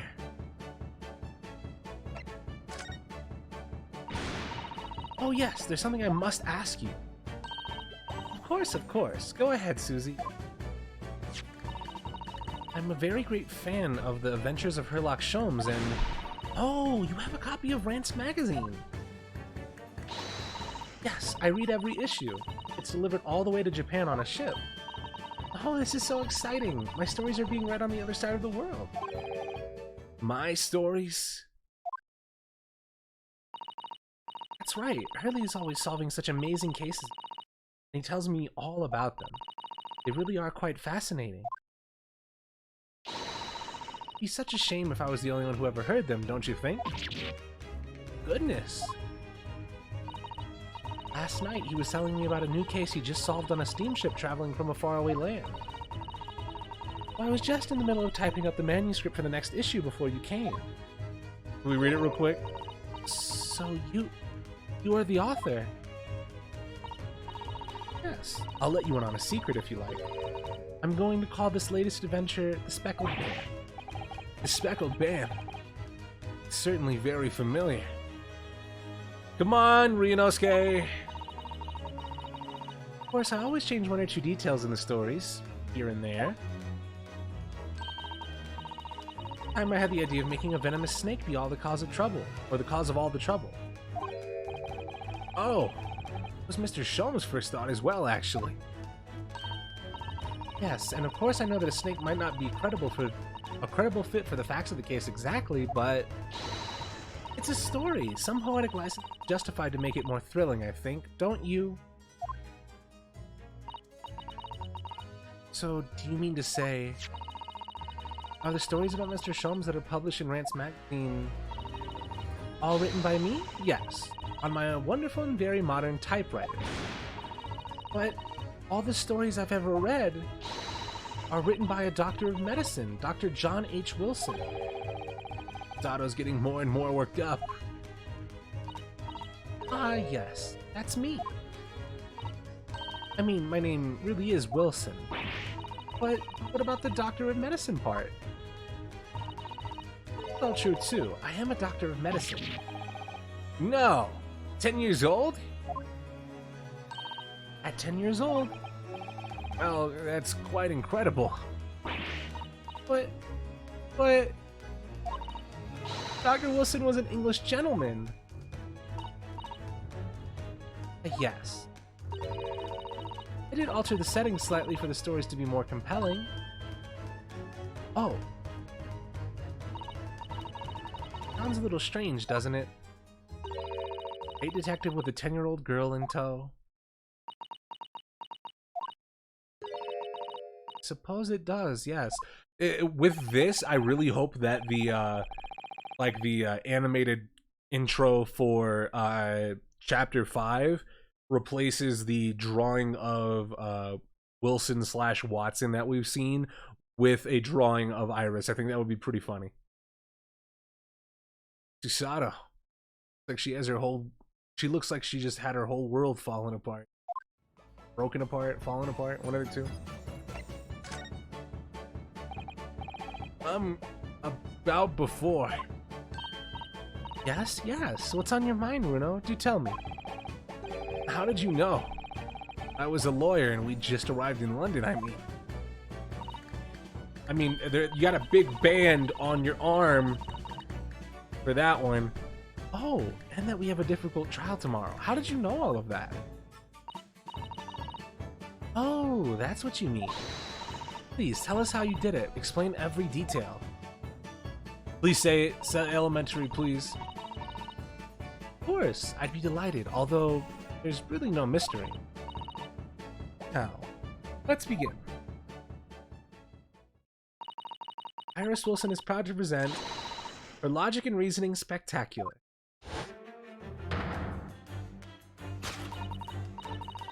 First of all, I already knew that you were a lawyer, Runa. After all, I met you yesterday at the Old Bailey in the defendant's antechamber. But you also said that we'd only just arrived in London. How did you know that? I observed a passport and travel ticket protruding from your breast pocket. Oh. Well, I was reasonably confident that you must have only just arrived in the country. On top of that, I settled the case against that particular prosecutor, telling me that you were unaware of London's court affairs. The Reaper of the Bailey. I walked right into that one, didn't I? I noticed a red ink stamp on the back of Susie's hand. You were given that when you visited the local prison to meet with a suspect, weren't you? Earlier today. Use those stamps to keep a close eye on comings and goings, you see. Didn't realize. The red stamp is only used for people visiting foreign inmates. So that told me even though you had only yesterday concluded the trial of Magnus McGilded, two of you had already had cause to visit a foreign inmate in a local prison. However, neither of you was wearing a particularly sad expression on your face, so I concluded that the prisoner was unlikely to be a friend or a relative. That led me to believe that you must have accepted a new case. I see. How could you have known that the trial is tomorrow? Well, having barely been home a few hours yesterday, Hurley solved yet another case. It obviously amused him. He told me that he caught a Japanese man who was bawling and trembling. This is the guy, right? Japanese man. Oh, that must have been... Tsunatsume. Now, Runa has that fancy Japanese sword. I think your outfit is called a kimono, isn't it, Susie? Anyway, it was clear to me that you both come from Japan yourself. So I put two and two together and decided you must be defending the Japanese man that Hurley caught. He's good. There was only one conclusion to those facts could lead me to. We both came here to ask Hurley about the case. There's a note on the mantelpiece that says the man's trial will be tomorrow. He is always stabbing his notes with a knife, you see. It's silly. That's all there was to it, really. Thank you for listening. I'm Iris Wilson, and that was one of my great deductions.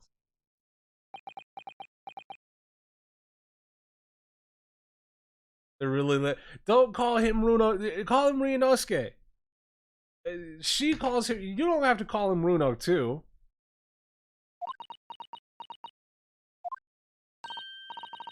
Well, was it a winner? Were my deductions correct? They were spot on. It was amazing, Iris. Truly a great deduction.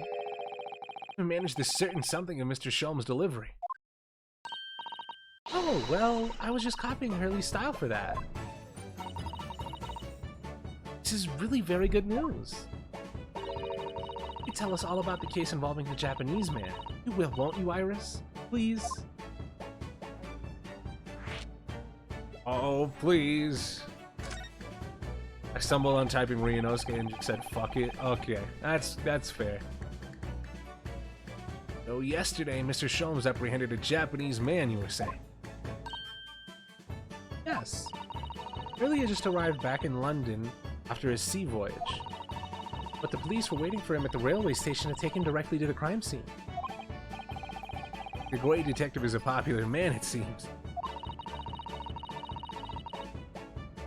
Apparently, a woman was stabbed on a quiet street somewhere in town. Witnesses who had seen a short, shifty-looking, stooped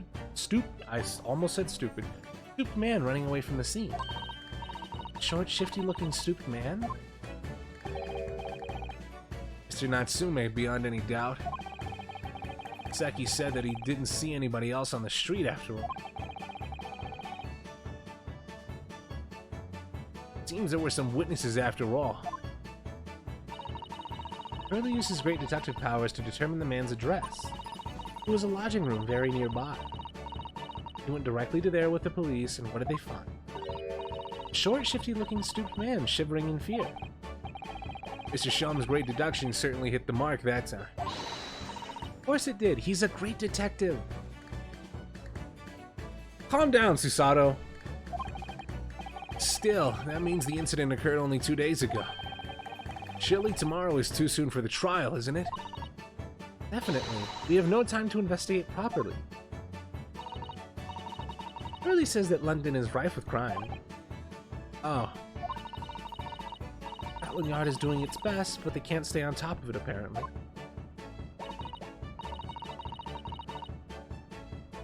Oh dear, I hadn't realized the situation was so dire. That's why they can't afford to spend too much time investigating cases and trying the criminals in court.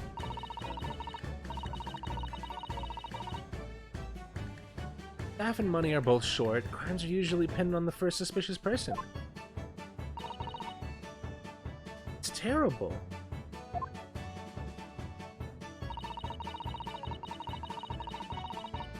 Suppose it's the harsh reality of the workings of the world's greatest justice. Suppose it is, but in that case, I don't hold out much hope for Soseki.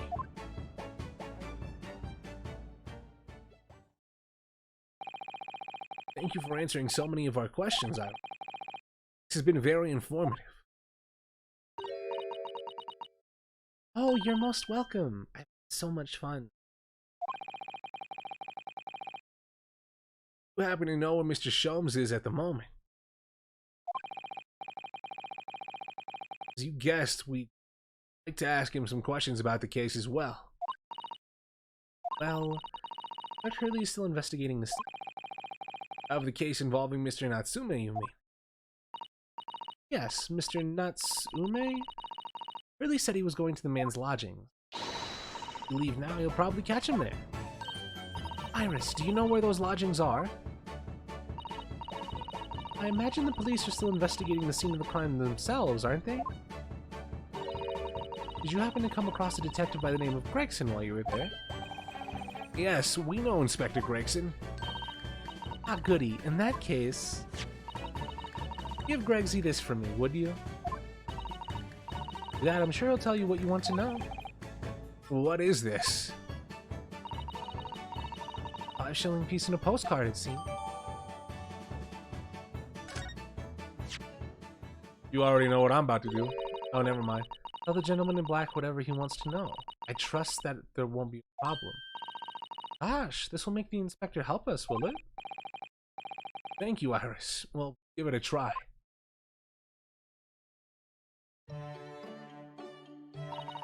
Good luck then. I'm going to return to writing my manuscript, Speckled Man. I'll be making more special blends of tea, so come back again soon. You'd be delighted. Thank you so much, Iris. Well, Mr. Naruhodo, it's back to the scene of the crime. So, somewhat dubious that they would exert any influence over the men of Scotland Yard at all. We headed back to the scene with Iris's curious note and one of the world's heaviest silver coins in hand.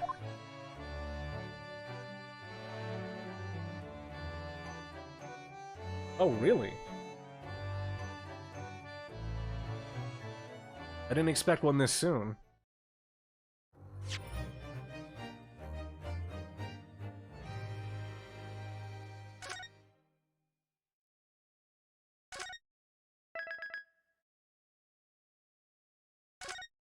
All right. 19th of February, 2:38 p.m., Briar Road. Looks as though the police are still here, carrying on with their investigation. Perfect. So let's find Inspector Gregson as quickly as possible. And let's see if he'll take a break from his chips to look at that silver tip Iris gave us for him.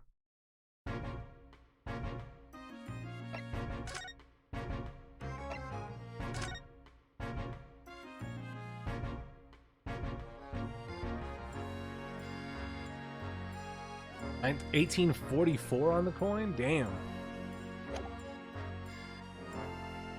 Wait, is it a postcard from their actual... It is. I was like, is it a postcard from their, like, place of work? That's kind of funny.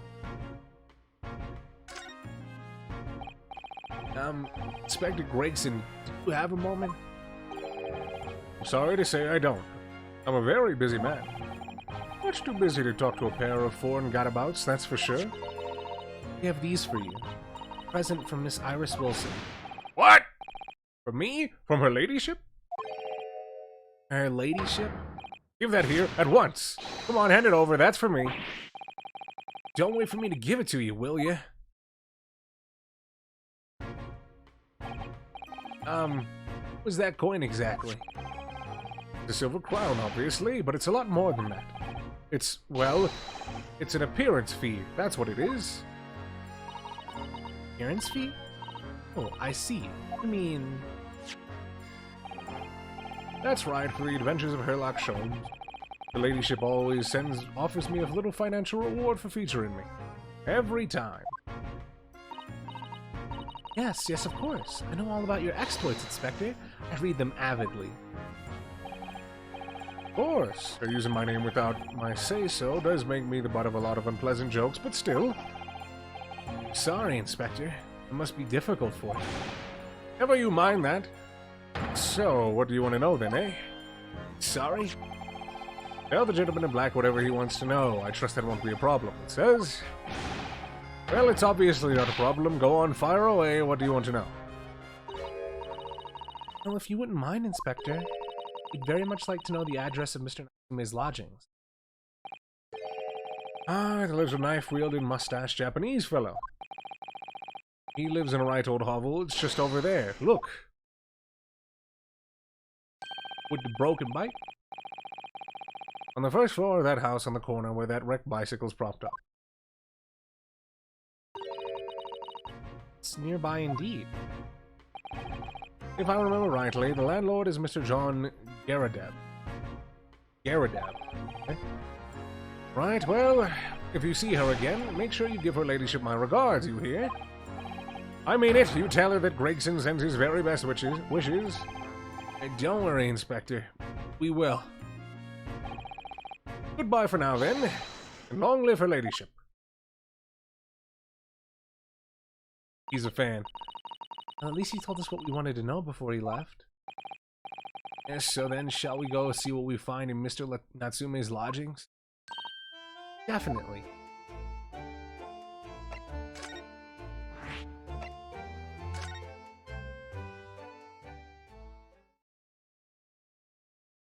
Where you at, you goggle-wearing fuck?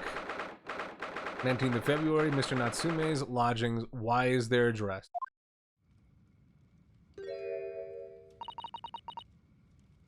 She's fat! To help you. Ah, yes. Would this be the residence of Mr. John Garadeb? Indeed it would, sir. And who may I say is calling? Is Ryunosuke Naruhodo. Naruhodo is representing Mr. Soseki Natsume. I believe he has lodgings. I believe he takes lodgings. Also, does he have fucking tank shells on his mantle above his fire? This guy's insane. Also, 1890s tanks wouldn't have been invented. So what the hell are these? These can't be cannons, right? These can't be cannon-like shells, right? Because in a cannon, you have no way to discard the casing of a shell. That's just very weird looking. I'd very much like to ask him some questions about our client. Moment, please. I shall convey the message to Mr. Garadeb. You see that, Miss Usada? That was a real-life English maid.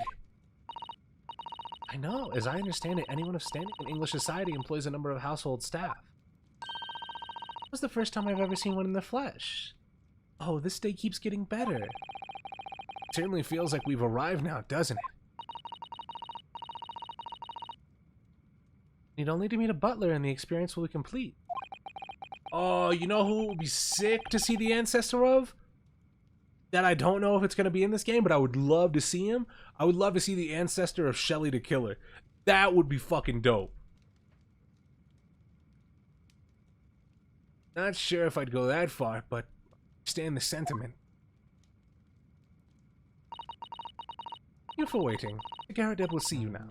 This way.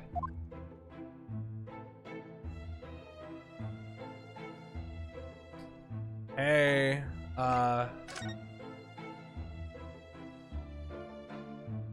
first things first. Those mortar shells, they're enormous. I hadn't noticed. What are they doing here? Those old things. Couple of rounds I accidentally fired in their barracks during training, you know. Became a bit of a colorful regiment folklore that it's... You mean you deliberately hunted out the spent shells? Well, I wouldn't say deliberately. Oh, that's gross, man.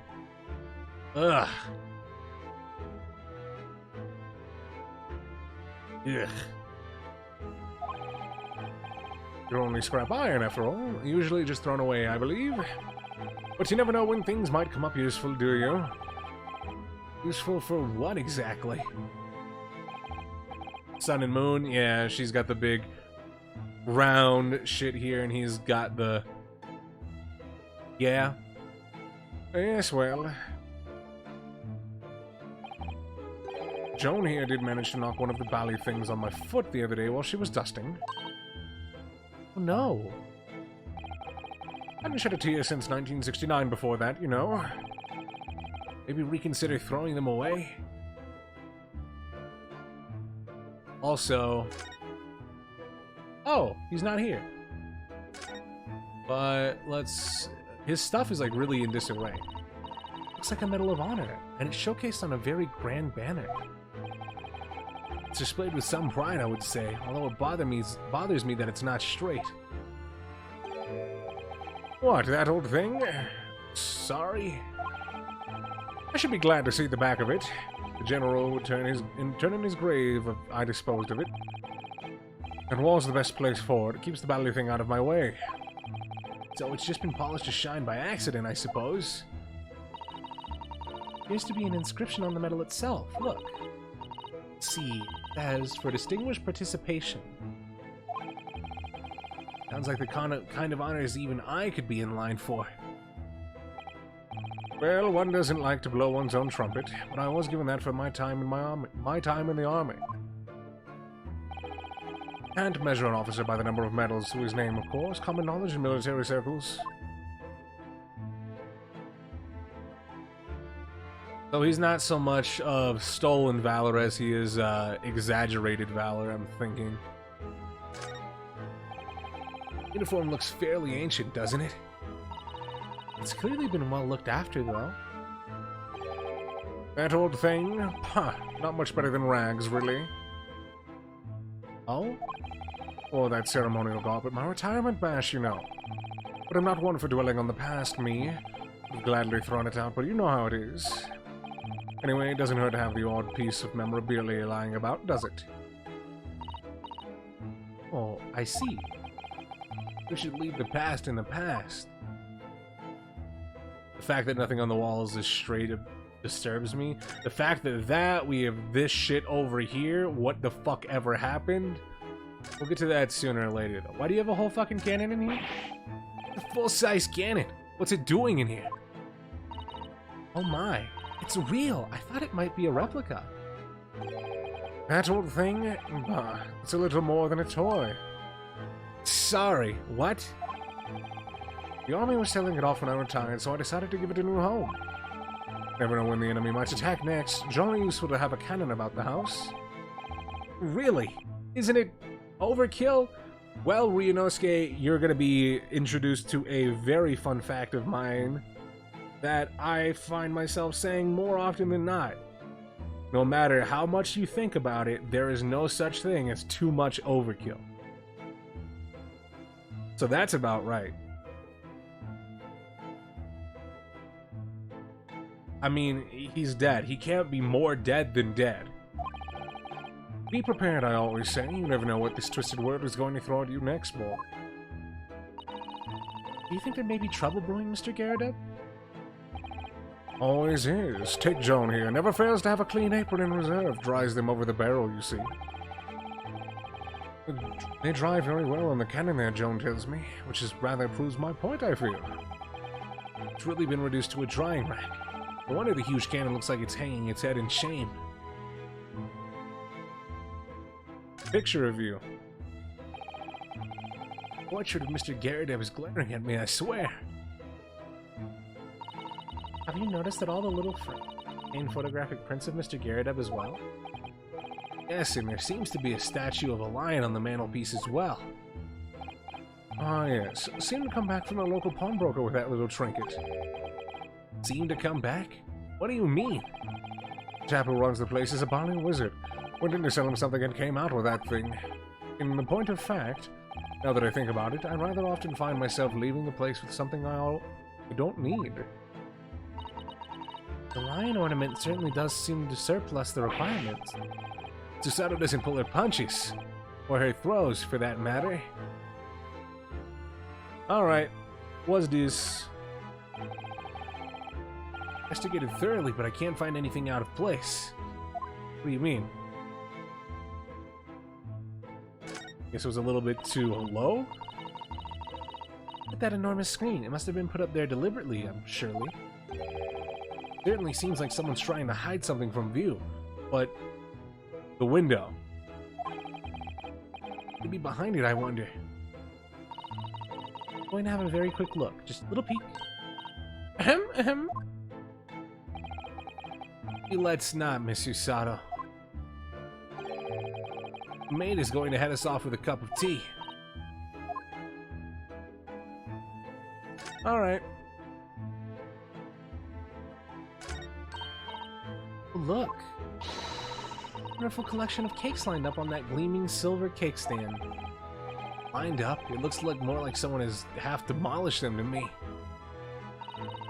Afternoon tea is a time of indulgence, you know. It's quite the English way. It is Mr. Garrett's custom to take 2 cakes with his tea. Sounds delightful. Oh, wait a minute though.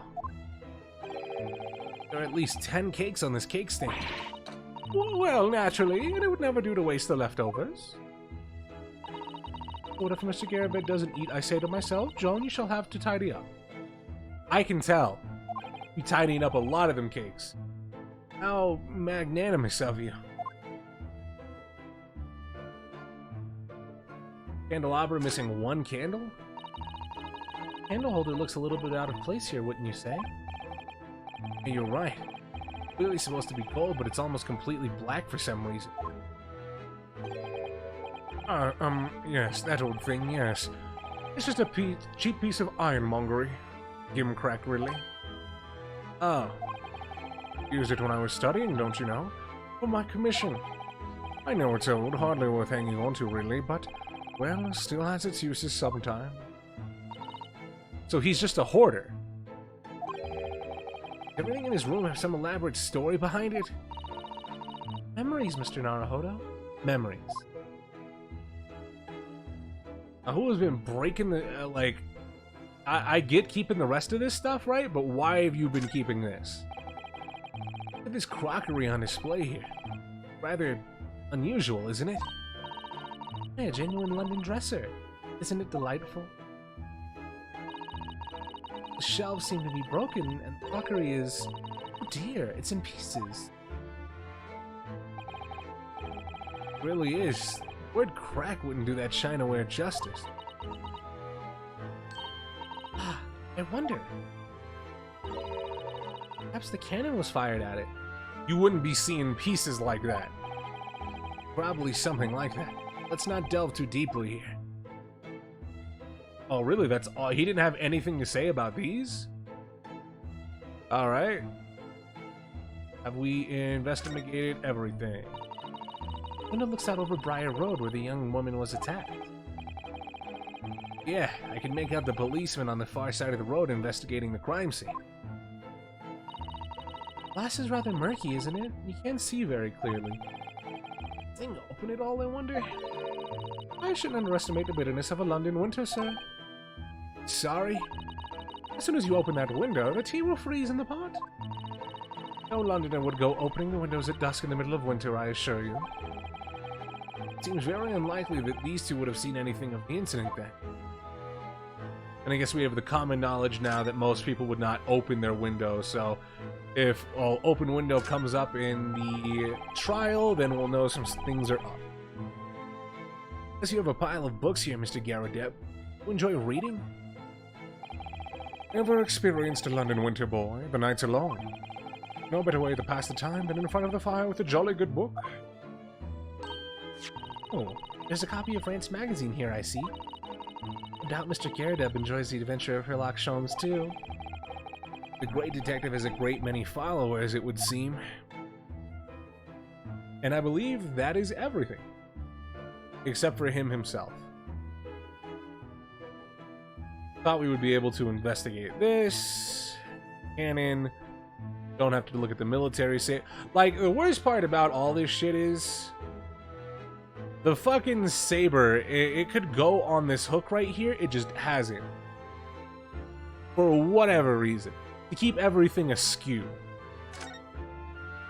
Also, I didn't get to investigate this thing, which I certainly thought was going to be something.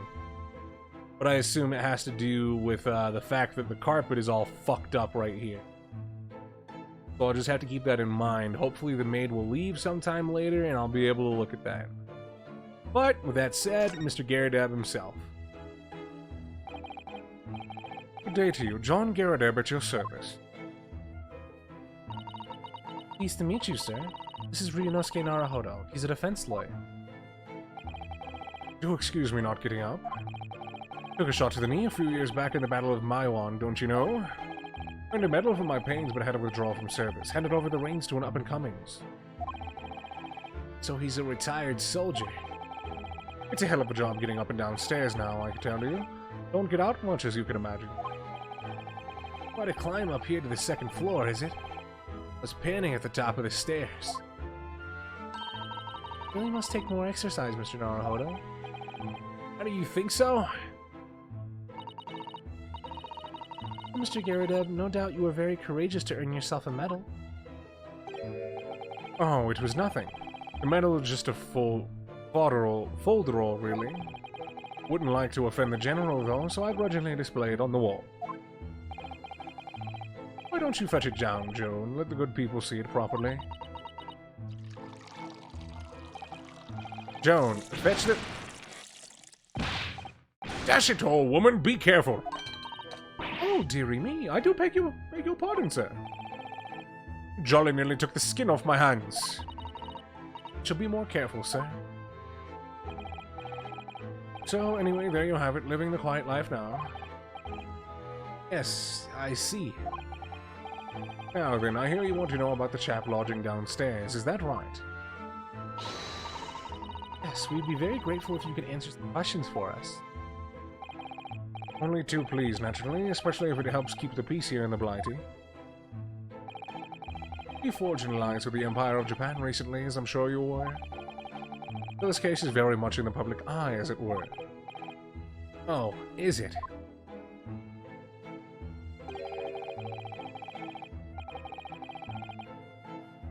It's the candle, isn't it? Oh, yeah, that makes sense, but I thought we would have something to say about that. Because it looks like it burned the carpet up, but... why is the candle over there? Why does the carpet look fucked up?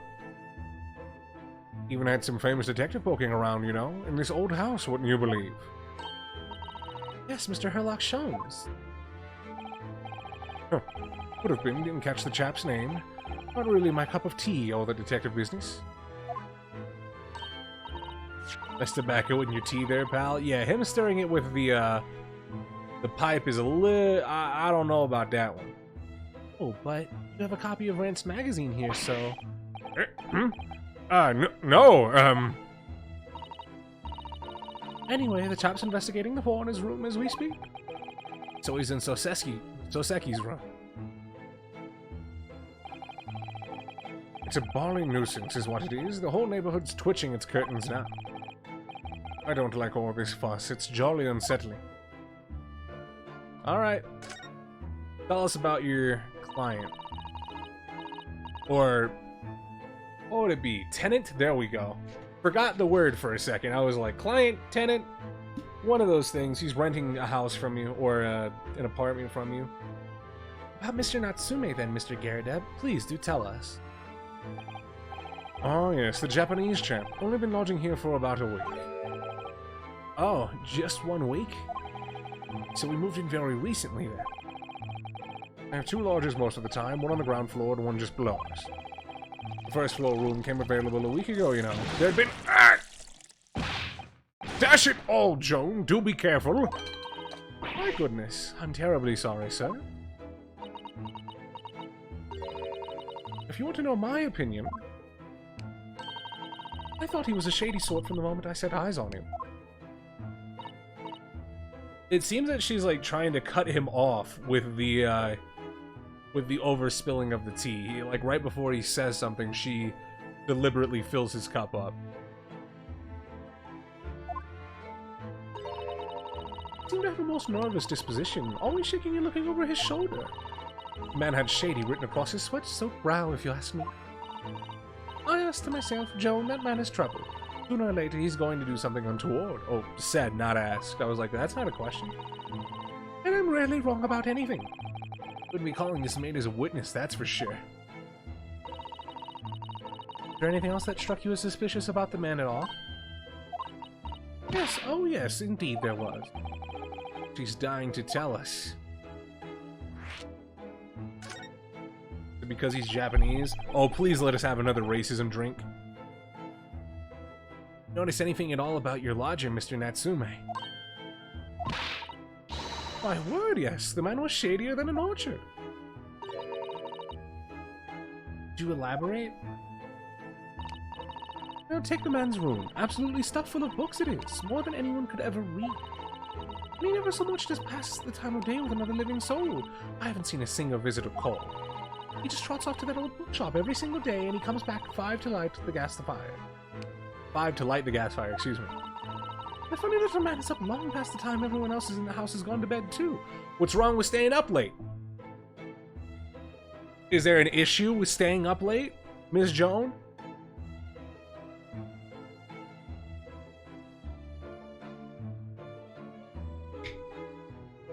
Seem to be nosy as fuck.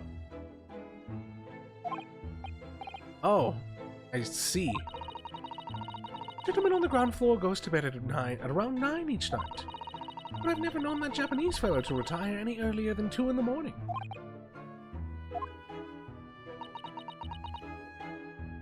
To clarify something I want. What, pray? How do you know so much about Mr. Natsume's routine?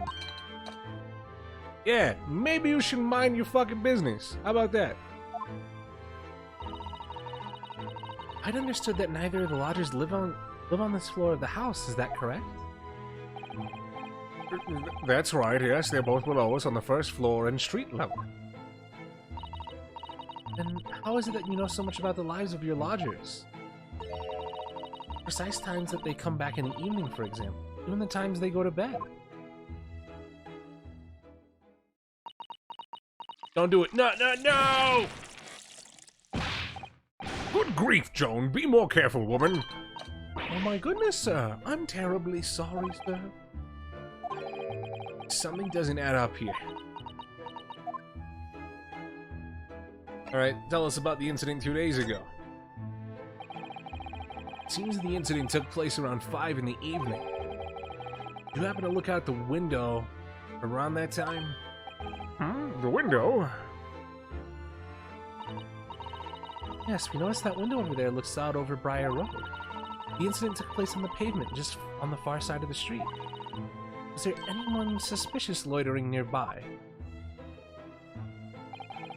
5 o'clock is dinner time in the Garrett household, so I'm afraid I don't remember seeing anything. How about you, Joan? Sir, it would have been dusk outside already at that hour. With the fog as well, I should think it would have been quite impossible to see the other side of the road. Okay, so one of the things that I'm noticing is that she said that Soseki lights the gas lamp, comes back to light the gas lamp at 5 every night, right? Or a gas fire, excuse me, not gas lamp. So if the murder occurred around 5, that would be on his way to here. So I guess this map is actually going to end up being his route back home, right? I'm going to assume his bookstore is either on Mearsham Street or Calabash Road. And if it's on Calabash Road, he would have no need to turn into here, right? But if it was on Mearsham Street, he would have to go past it, right?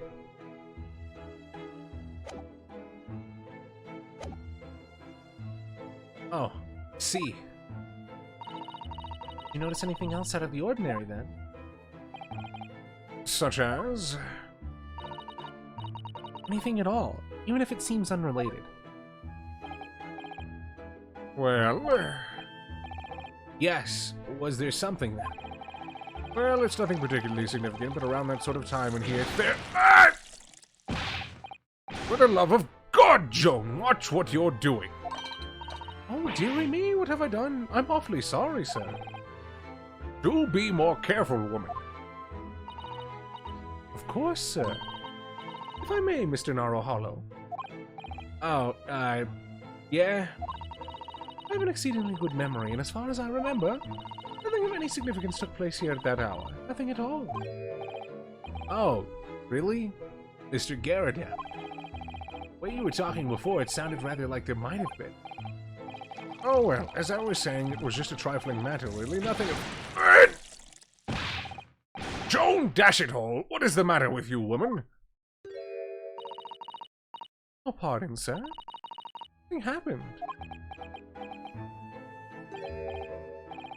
Yes, quite. Nothing happened. We sat down to a quite uneventful meal, Joan? That's right, Mr. Garrett. What is the matter with these two? Like something happened here in this room on the evening of the incident. But what? Wish I knew.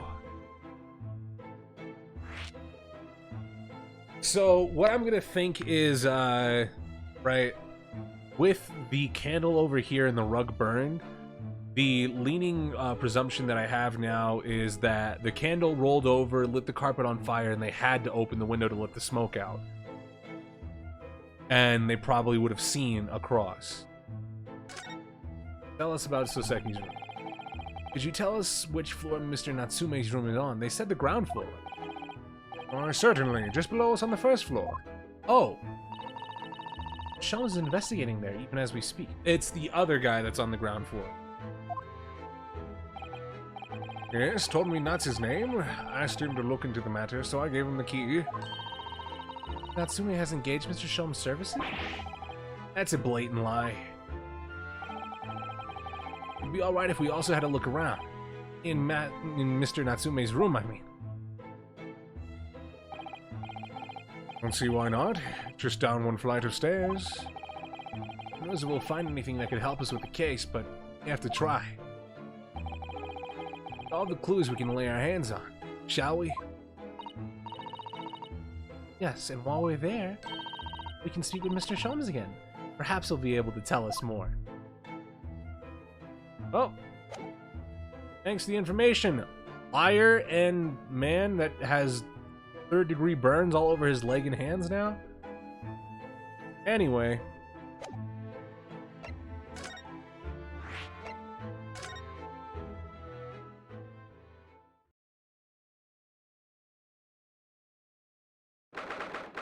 Well, shit.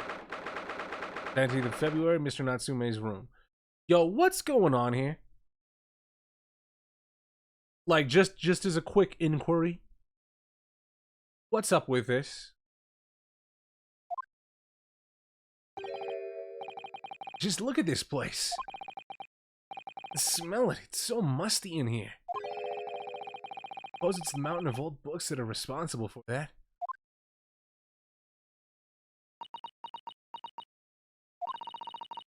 I don't think I've ever seen so many books in all my life. Oh, me either. So dark in here, too. The window over there? Well, it was the window, I think, yes, once upon a time. For some reason, it's been closed up with bricks and mortar. So this is where Mr. Natsume lives. Wait. I haven't spotted Mr. Shams anywhere, have you? That's true, but Mr. Garadeb told us. The great detective should be here around somewhere investigating.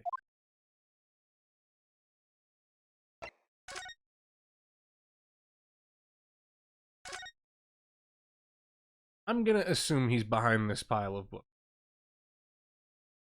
Or is the cat?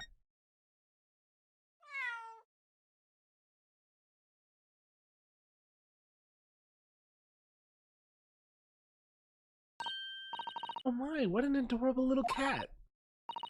Perhaps he's looking at all the books while his master is away.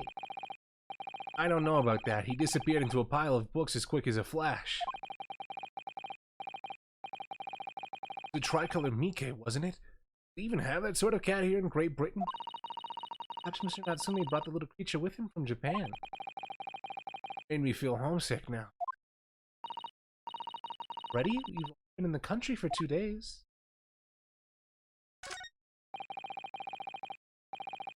I guess nothing there.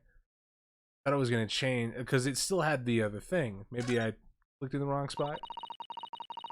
That seems to be wedged into a crevasse between the mountain of books on either side. Suppose Mr. Natsume would sit there and read while stroking his cat. Hey, yo! Come on, man. Surrounded on all sides by these towering old tomes. Surely he dreamt of books every night as well. Yes, he must have done, mustn't he? What's this? It's a receipt from a second-hand bookshop. Your books. Yes, Mr. Natsume is on it. Or Mr. Natsume's name is on it. Look. Date of purchase. 2 days ago at 4:45 p.m. Day of the incident. That's just a short while before he was embroiled in the terrible attack. He must have been on his way back from buying some old book. Alright. Oh! Hey, bud! What you doing? Look, Mr. Naruhodo! Ah, there he is. Where did he appear from? He seems to be engrossed in the pages of an old book. Hope you won't mind if we disturb him. Hello, Mr. Shams! Ah, you two. Good day. Now, let me see. Where was it that we met? Oh, Mr. Shams, we were together on the SS Buria. Yes, of course, the Buria. And let me see. What happened on that voyage? It was Kazuma Sogi. He died. Tragically. But you were a great help to us. Ah, yes. But of course, the case of Mr. Usogi. It was the one with the snake, wasn't it? Oh. Well, you seem to remember something of it at least. An honor to be remembered vaguely by the great Herlock Shams. This is Mr. Oh, no, my dear madam, hold your tongue. I pride myself in the superior powers of recollection. Your names are safely recorded in my brain attic. Miss Naruhodo and Mr. Susato.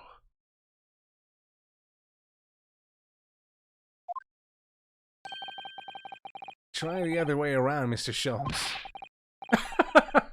I lose the first round.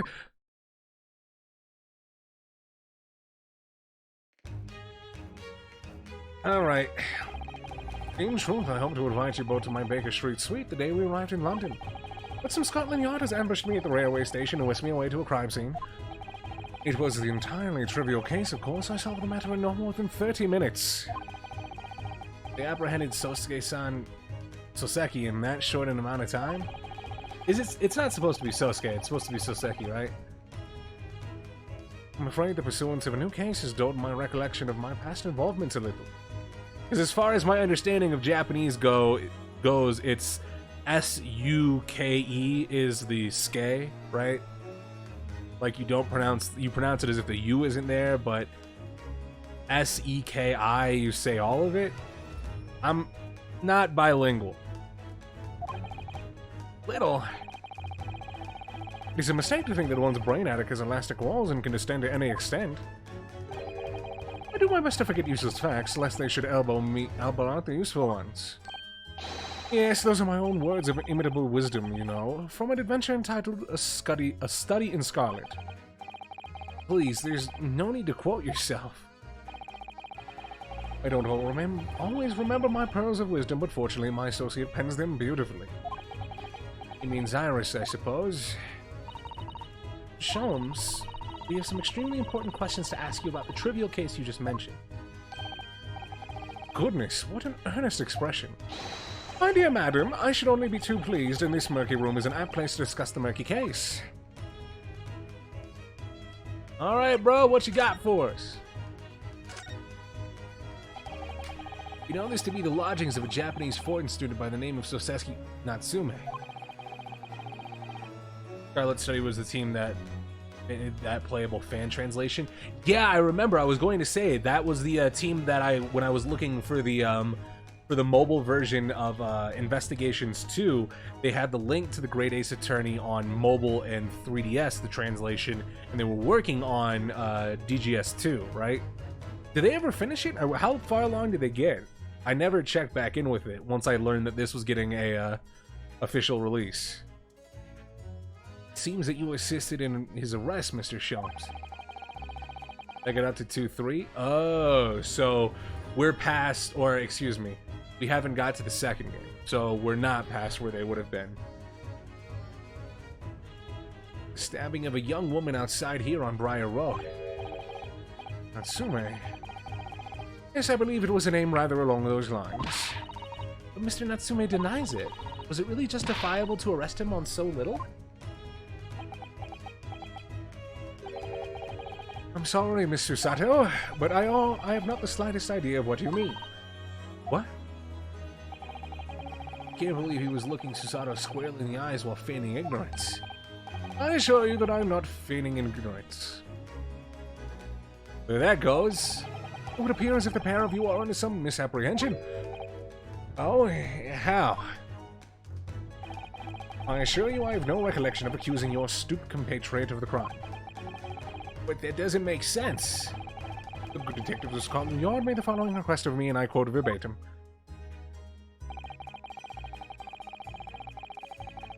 We need you to ascertain the identity and whereabouts of a man fleeing the scene of the crime. Ah, a man seen fleeing. There were a number of books scattered on the pavement at the scene.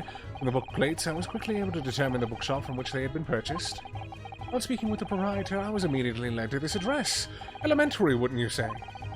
I believe there is a receipt around here somewhere from the establishment in question.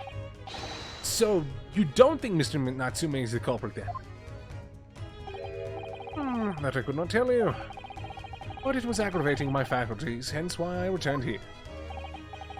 However, this place is a true love of fascinating books. I found myself quite lost in the bibliophily. Do not be deceived into believing that I am a man of leisure. No, no, no. Oh dear.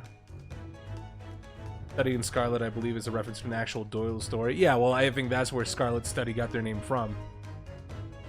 Because they were working on the translation of this game, right? Which, his name isn't Herlock Sholmes in the fan translation, I'll say that much.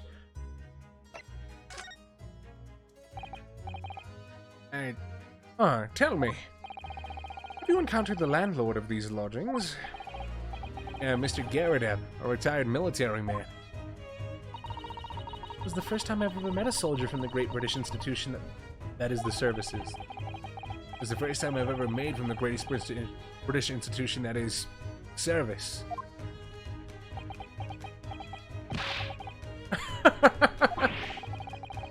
I didn't think it was that funny. I do apologize. As you may well be aware, many households in London do employ a maid. Yes, I read as much in my Great Britain primer. So, conversely, whether or not a household employs a maid has come to the tokens of the social standing of those dwelling there within. Token their social standing? Sorry? You can tell if somebody's got money or not. Put simply, my dear fellow, those who employ at least a single maid are considered middle class. Those who do not are beneath that. In the upper echelons of society, of course, households employ enough staff to constitute a large family. Goodness, how extraordinary. As you can appreciate, for those on the precarious boundary between middle and lower classes, being able to afford just one maid is of the first of importance. I had no idea.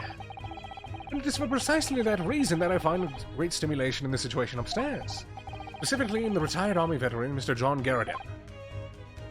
Oh. Affable as he is, the fellow is hiding something. Whether or not it imposes on the circumstance of this case, I am as yet unable to ascertain. That one fucking crossed me up. I'm thoroughly lost in what he means to say. A dingy room. This room is thoroughly suffocating for the soul, my dear fellow. I assure you, any man whose lot it is to dwell in such a place as this will stab someone sooner or later. Mr. Natsume has stabbed no one. But sooner or later, as I said. I believe that's the issue here. About this dark little room, Mr. Sholmes. Why is there no longer a window? Have any idea? No windows? Well, I mean, I can clearly see that there is a window of sorts. It's completely blocked with bricks. I see. The answer to that question is quite simple. Window tax. Beg your fucking pardon? Window tax? What is that? Surely not a tax on windows. Precisely that. My goodness. Until relatively recently, a tax was levied on households in this country by the number of their windows. Those of lesser means, having inherited a sizable and costly family home, perhaps rapidly closed windows up. While the rich open their windows here, there, and everywhere. In an effort to curry favor with those in power by furnishing them with large sums of tax money. How awful and unjust, forcing people to live in rooms devoid of light. Indeed, disease was rife as a result. Some 40 years ago, or thereabouts, the window tax was abolished. Its legacy remains, as you can see, in squalid lodgings such as these, for example. I suppose Mr. Natsume's stipend for living here in London isn't very generous, perhaps. It would appear so. I've done a little digging, discovered that these lodgings were offered at extraordinarily low price. Because the room is so awful, I should think. Apparently, Mr. Natsume only moved here about 1 week ago. Yes, that's correct. I don't believe the low rent is explained by the shabby nature of the accommodation. Oh? Still, that is of little relevance here. A matter not worthy of further attention. Are you sure? I'm curious now.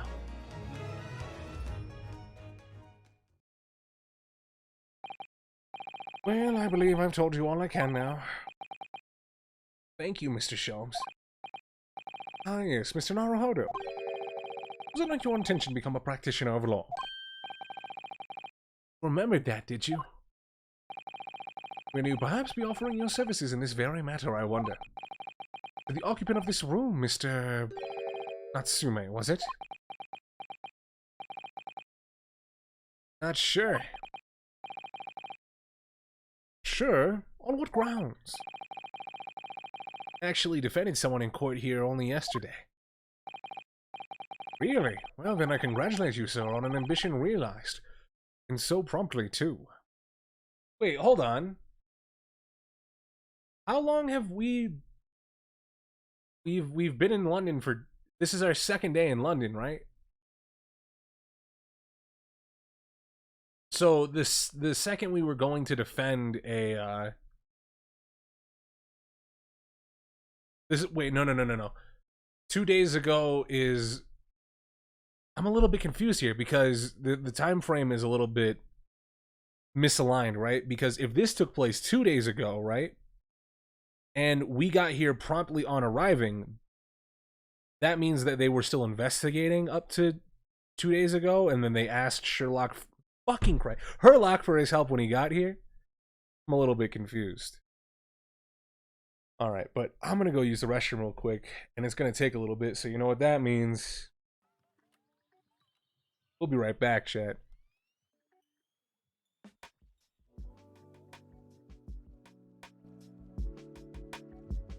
Welcome to the family, son. Here. Before I do go, though, B-Boy with the 6 months, thank you for sticking with us.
Now, I'm going to be honest with you, chat room. I went to sit down on that toilet, and oh boy, I almost didn't make it. Also, I realized I put the wrong bald screen up. However, we're back. And while I was leaving for just a split second, B-Boy did resubscribe. I didn't give a chance to thank properly as I wanted to. But, welcome back to the family, B-Boy, if you're still here. I don't know if you stuck around during the intermission, but we're back. And, investigate. I don't know how much longer we're going to investigate for. I assume there's some things in the room that I have to interact with. The thing is, it's really made me question things. My right to believe in my clients? To trust in their innocence? Yes, trust. Mr. Sholmes? Mr. Natsume didn't do it, did he?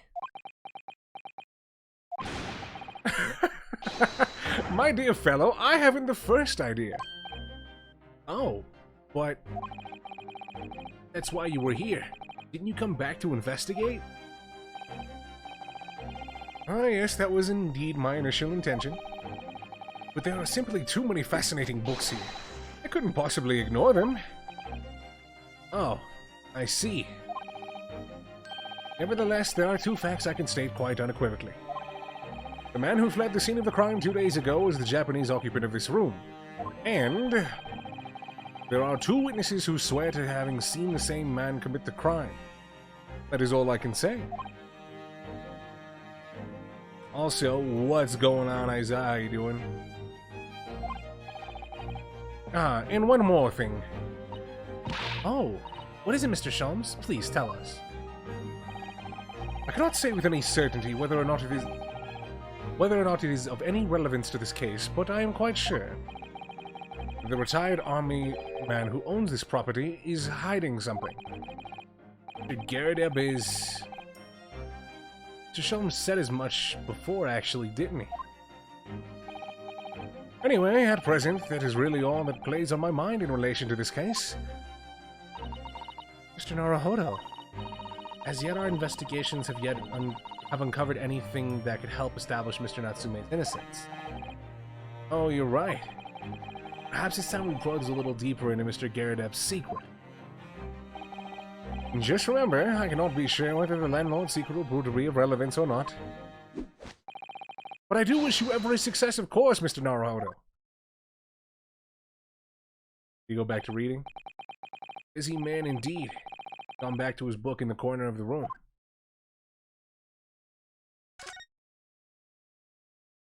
Did he just... Oh no, he's you can't see him from this angle. You can see like the bottom of his shoe, but that's about it. Let me look at this, because this looks like it goes up. This appears to be some sort of meter on the wall here. It looks very robust. Wonder what it's for. There's a slot for inserting coins here, too. I believe that is a gas meter, Mr. Naruhodo. Gas meter. Yes, it seems there's piped gas in this district, which consumers pay for by putting coins in the meter. So, if we were to put a coin in the slot, that would be enough gas to use the lights in the gas fire for the whole night. So if you're too poor to have a coin, you have to spend the night in dark and freezing cold. That's right. As would a rich man who only carried crisp white notes. Yeah, it is a scary place. Okay, so... And the lights are on, right? So someone has been coming down here to put coins in, right? At least that's how I take it, right? Because it looks like this pipe is connecting to this light. This candle obviously is different, but let me look in the court record. No, not the court record, the history. Well, I guess I'll just reread it. What did she say was for often? For the whole night. Okay. But no one would be able to tell if his light was on because of the window. And call this a window? I think so. It was a window at one time, after all. Although all that remains is a frame around some bricks now. So really, it's just a wall then, isn't it? Why would anyone deliberately brick it up like that?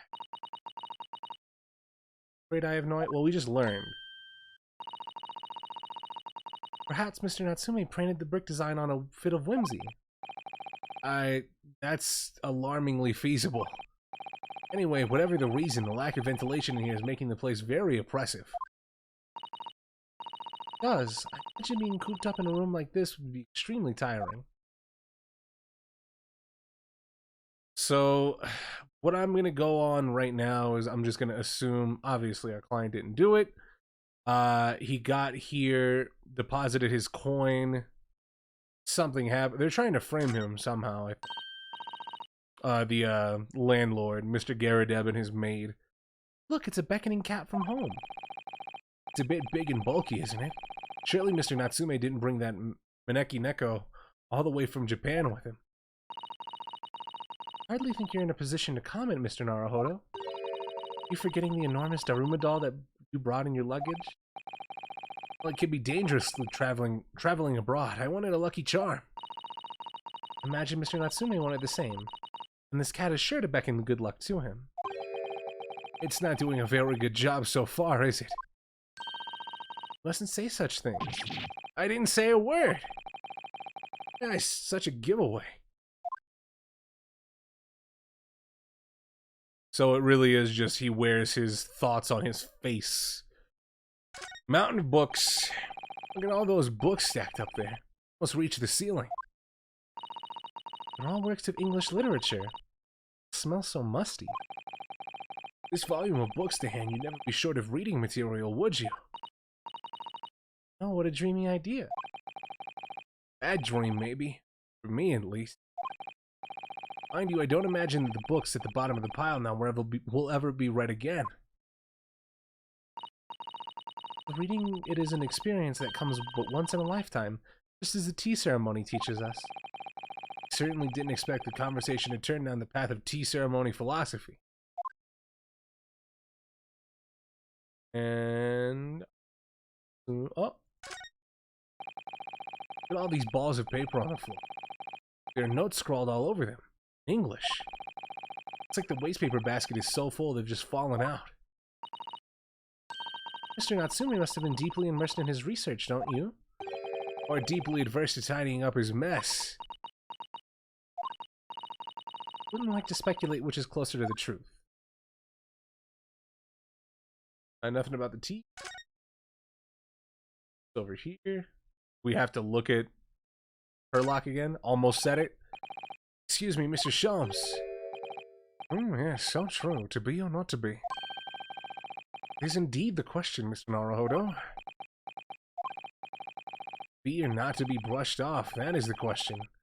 The answer is all too clear. Leave Mr. Shams in peace, shall we? Alright, I think that's it. I can't really see anything else I can interact with it. Unless I'm supposed to be going back to Garadeb and pressing him about something. Perhaps. I thought this this bag was going to be something. Not. Looks like we've gotten all we can here.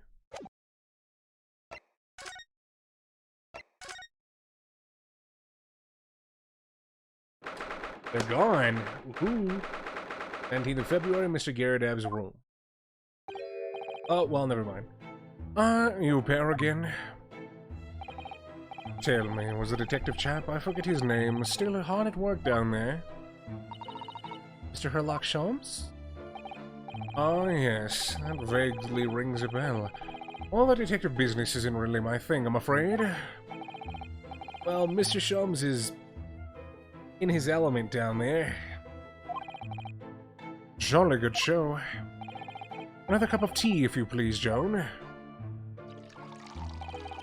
Now then, why don't you tell me what...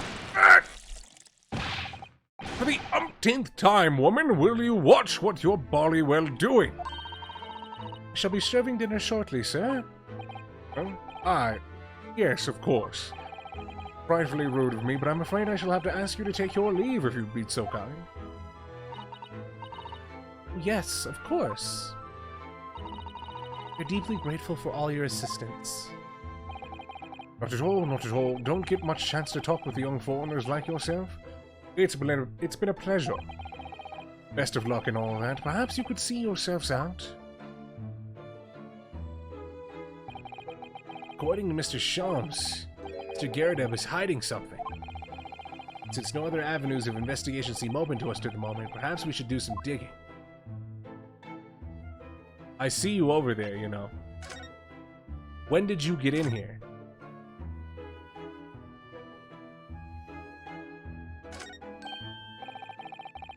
What's he doing over there? Mr. Shams? Ha! We meet again, my dear fellows! Good gracious, when did you sneak in here? Elak Shams, sir, at your service. Whatever were you doing by the window? What's going on, Accelerator? Instead of saying bloody hell, he says bolly well. I like that. Yeah, I like not the stereotypical what we know of British slang to be accompanying every bit of dialogue from every person. I am given to watching the evening sky as the sun sets, madam. It sadly, cheerfully as the room downstairs undoubtedly is, it lacks aperture for such an observation. So I took the liberty of borrowing a small corner of space by the window up here. Well, keeping an eye to one's windows at dusk is a prudent thing to do in London, I'm gathering.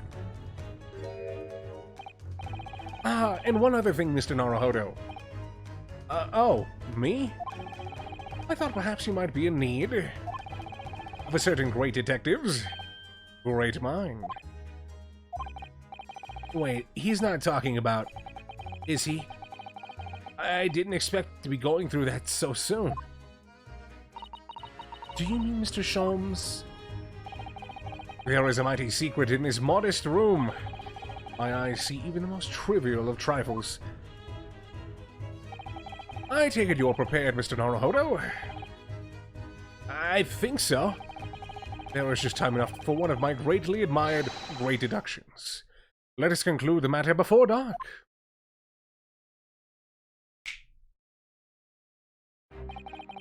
Mr. Garadeb, it would seem you are a military man of considerable distinguished service. Your standing as a landlord is most certainly not what one might call first-rate. I'm afraid, sir, that it is all too clear to me. There are two conclusions I've been able to draw by careful observation of your living arrangements. I beg your pardon? The first is that even as we speak, you are concealing the presence of a ferocious beast in your care. And the second is that as a result of the beast's violent rampage, you have lost something very dear to you. Mr. Naruhodo, look! The old man's broken into a cold sweat. Unbelievably, it seems Mr. Shulman's conclusions are both spot on. How could you possibly? How could I possibly know? You mean to inquire? The answer couldn't be simpler, sir. We're in the dense jungle of logic and reasoning. I am the king of beasts.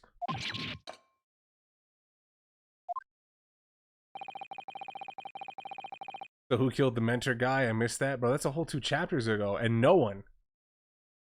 His death was an accident. And I know only too well that wild beasts are not easily tamed. So, shall we begin? Once again, Herlock Sholmes is proud to present Logic and Reasoning Spectacular. The Great Deduction! I've been waiting for this. Nature of the Beast? Oh, hell yeah. It certainly shouldn't take a great detective to see that a fearsome beast has been on the rampage as of late within these 4 walls. Thus we are faced with a question. What form might this beast take? Ah, for a man with a military breeding, your eyes are uncommonly candid. Your furtive glance, Mr. Garadeb, leads us directly to the answer. Not the lion. Come on, man! The true nature of the beast is run rampant in here is revealed by that lion statue. It's what's behind it. Yes, though an army man, you appear imposing at best. A fact that has fueled your admiration for the mighty lion, the king of the beasts. What is this, piffle, I ask you?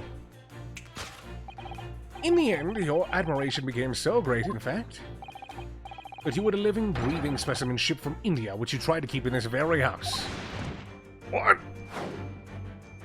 Does he have a slap mark on his face? Went out like a bitch? No, he went out like he was somebody that was about to ask his friend for help, and a 15-year-old ballerina pushed him and he snapped his neck and he got fucking $1 million babied. Yet living with such a wild beast proved more difficult than you would imagine. The chilling traces of a wild rampage are still very much in evidence. Well, yet as we look around, the beast in question fails to present itself. Where could this angry creature have disappeared to, madam? Me? I pray you do not consider me unchivalrous, but it is plain to me with one glance in your direction. It is. Your dress pocket gives us a handsome clue to the beast's current whereabouts. Protruding from it is a handbill ad advertising a circus show.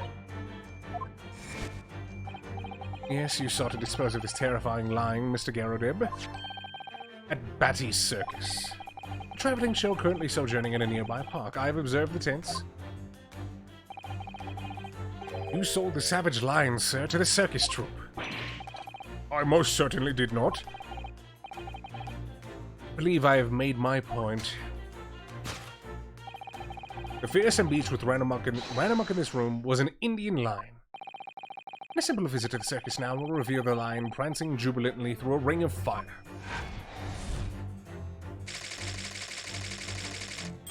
Rampaging Asiatic lion? Oh god.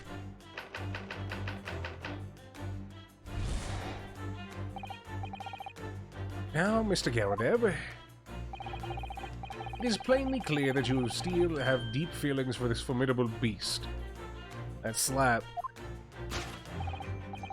Indeed, in that blind pose, the distress this loss has caused you is veritably tangible. Your head weighs heavy on your shoulders, the pain you feel being revealed by that supporting arm.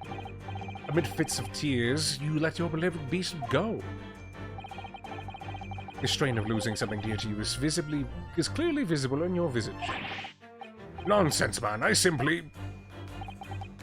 But what we must ask ourselves is the true cause of this pain.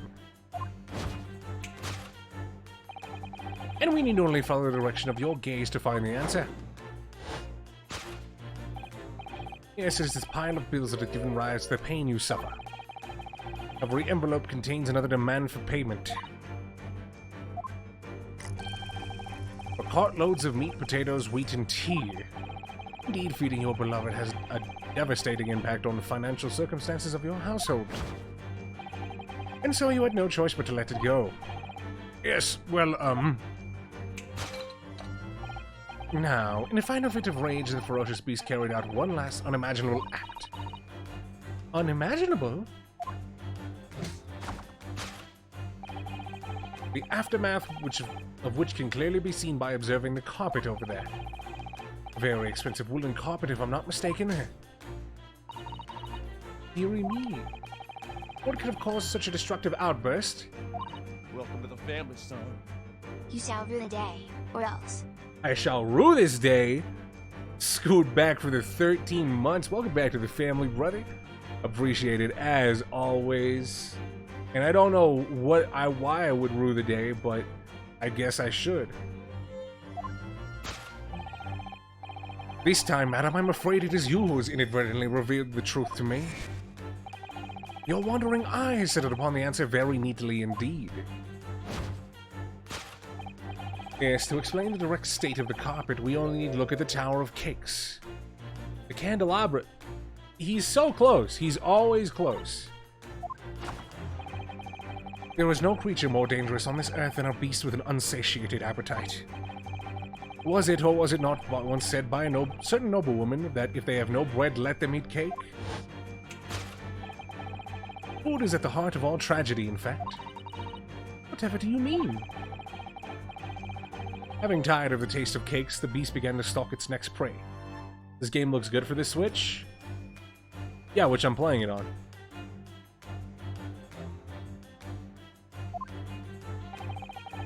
I'm sure I need not spell out the nature of this final act destruction carried out by the beast. There is only one logical conclusion.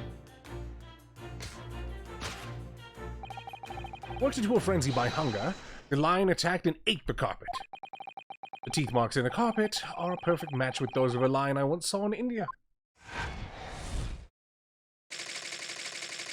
Carpet gnawed on by the starving lion.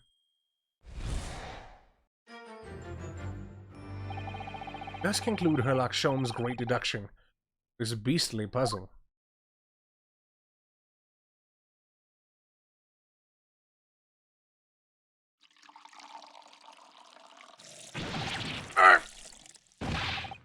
What is the matter with you, Joan? You're pouring scalding hot tea all over me.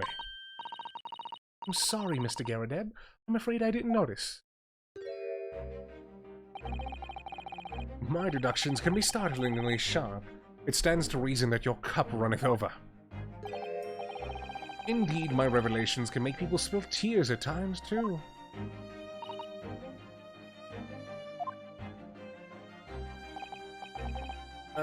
Mr. Sholmes, sorry to butt in again, but could I make an observation? Why, certainly, Mr. Naruhodo. What is it again? Well, your deductions just now. Really think a lion could have fit inside a room this size? Indeed, it is the only explanation of the facts. The terrifying truth all too often lies beyond the realms of common sense. But wouldn't it be an idea to consider what lies inside the realms of common sense as well? But if an uncaged lion had run amok in this very room, surely Mr. Garadeb and his maid would have been hurt, or worse. Ah, that's where you are stuck. No doubt the former military man held his own against the beast using that cannon. I thought you said they sold the lion to the circus. And what about the food? Meat and potatoes are one thing, but I don't believe I have ever heard of a lion that drinks tea. My dear Miss Susato, it occurs to me with some regularity that irrespective of race and breeding, whenever anyone lands on the Great British soil, they are infused with a highly appropriate taste for afternoon tea. Oh, what a glorious notion! Well then, Mr. Naruhodo, it'll be your turn to shine again. I had a feeling this was coming. Slight massage, that's all Mr. Sholmes' deductions need. You can do it. Excellent. I've been waiting for my trusty partner in deduction to step forward, Mr. Naruhodo. I don't know yet whether or not this is going to help with Mr. Natsume's case. I like cold tea. I like strictly sweet tea. Or chilled teas, right? So, like, for example, one of my favorite things to drink is Arizona green tea with ginseng and honey. I like that shit cold all the time. It tastes great. I also like brewing my own sweet tea. I haven't had some in a while. I might make some soon, but that's great to me. But hot tea, it's never been my cup of tea. Anyways, still, discovering the truth is always worthwhile, whatever the motivation. At least that's what I want to believe. Let us start again from the beginning. The Herlock Sholmes' logic and reasoning is spectacular. Course correction.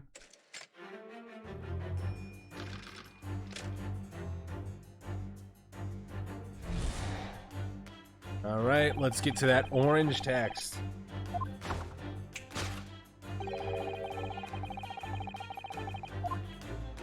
So, what was it? It was the lion statue first, right?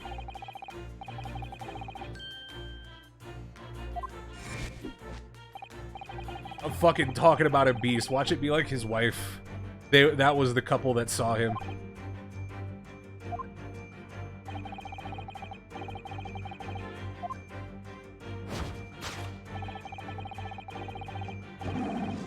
Lion statue? Don't think so. I really didn't see that lion thing coming. No, but if you observe Mr. Gyarados' reaction, it rather seems as though some beast did indeed run amok here in this room. Something with a very fierce nature. Couldn't have been a lion transported from India. So what was it then? Must follow Mr. Gyarados' gaze. That will lead us to the true answer. Oh, oh.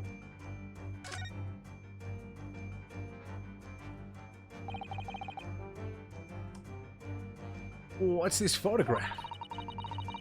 It appears to be from Mr. Gyarados' wedding. Yep, okay. Looks very happy, doesn't he? He does, but can't make out his bride. Oh, how unfortunate. Someone must have struck the glass directly over the woman's face. Wonder what happened. Probably best not to delve too deeply there.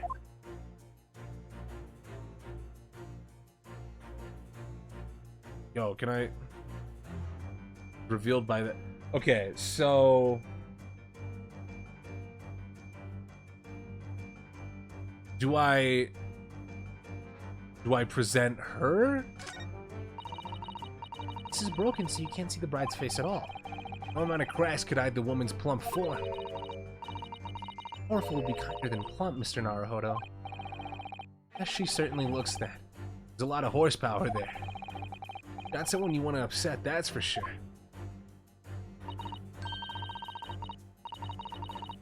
Well, look, have you noticed her wedding ring? It's very large, isn't it? It's an unusual design. It's like some sort of embellished sunflower.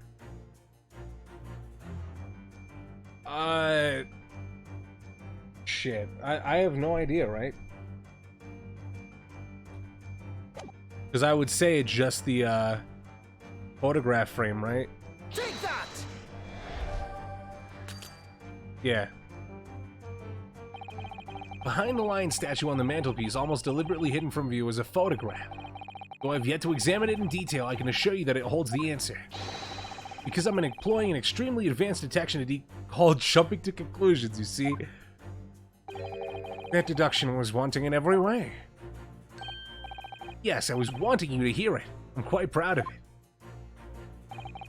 I find myself wanting to never have heard it. I'm quite pained by it, in fact. Oh, sorry. I'll try again. Yeah, this is a bit weird because it's revealed by something, right? So I thought it was going to be revealed by the photograph. I made the same mistake with a photo back in Nikamina and her cat. Yeah, but I made it in reverse with her, right?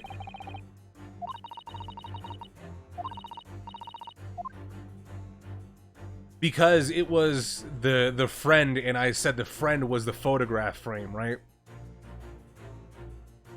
But the structure of the sentence made me think that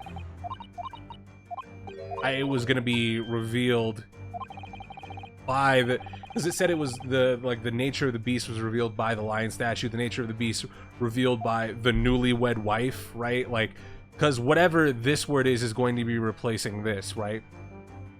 So that was my mistake. I thought that the true nature of the beast that is run rampant here is revealed by that photograph frame.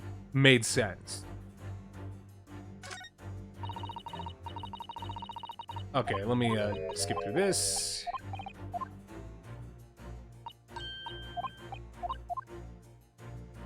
Alright. Take that!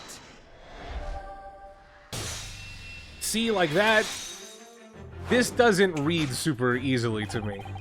The true nature of the beast that has run rampant here is revealed by that newlywed bride. Precisely, Mr. Naruhodo. No other explanation could possibly fit. Yes, this frame print pictures your wife, Mr. Gyarados. And while we lament on the fact that her face is obscured, you can still make out her mighty arms and note the considerable horsepower they must contain. Oh, So is his wife his maid, in actuality, I wonder?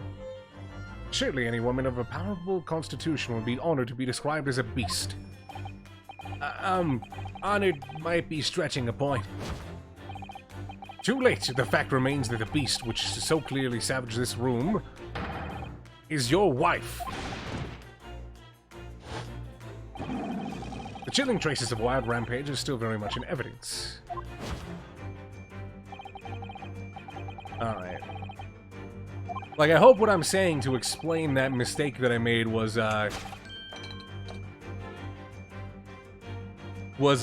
understood, right? Like, you see what I mean when I talk like that, right?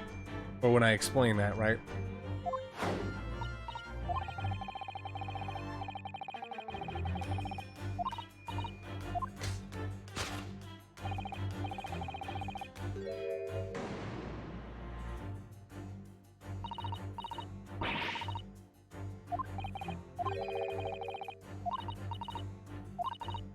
Anyway, Mr. Sholmes is quite right. There's no sign of Mrs. Garrett anywhere. But it seems that there may be a clue as to her whereabouts. A clue that this maid is trying to hide. I wonder where Mr. Garrett's wife could be.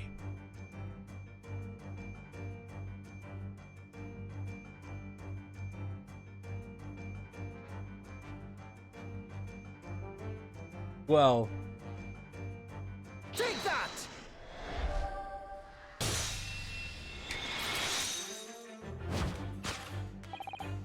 The wedding ring gives us a handsome clue as to the beast's current whereabouts. Indeed it does. The flowery band gleaming on your finger gives you away. Cord isn't identical to the one shown on the hand of Mr. Garrett's bride in this photographic print.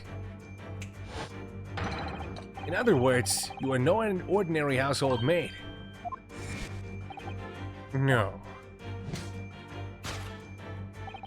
You are Mr. Garrett's lucky bride. You are Mrs. Garrett herself. Got him. GG's.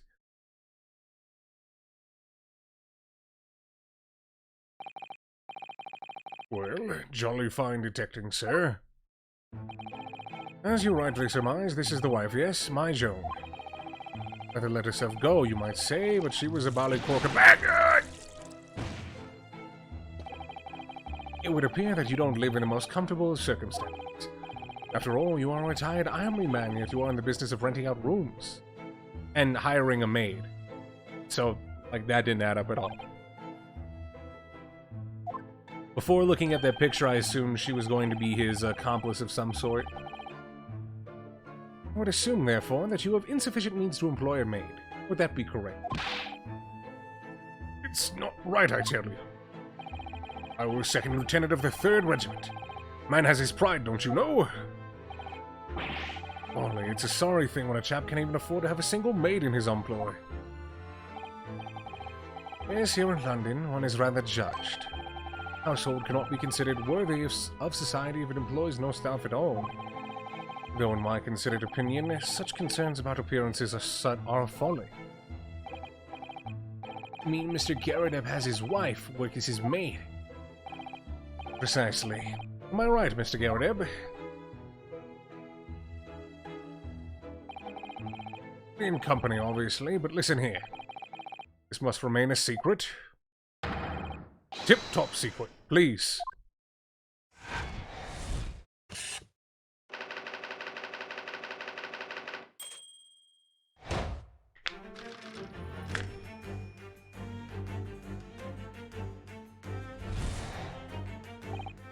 Now, Mr. Garrett,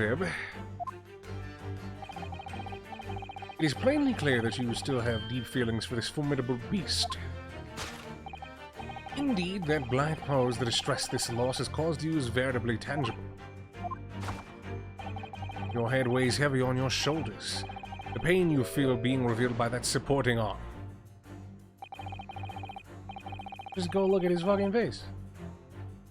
Mr. Sholmes is quite something. Still calling Mr. Garrett's wife a beast. We body shaming now too? Do we have to add that to the drinking game?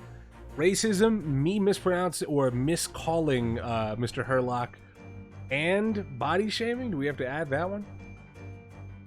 It says the woman that feels rather uncomfortable. Mrs. Garrett is standing beside her husband as we speak. In other words, he hasn't lost his beloved at all, has he? Oh, how true. But perhaps that supporting arm seems to be propping up his head. Has some other significance. According to Mr. Sholmes, Mr. Garrett's pain is tangible. What that pose of his really signify? Fucking slap mark. Take that!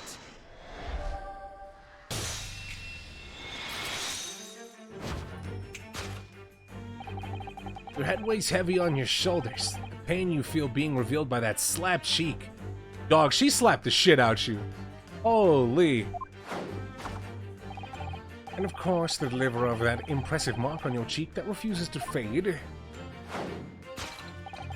was you, Madame Joan Garradib. Yes. You've been desperate to hide the slap mark on your cheek, sir.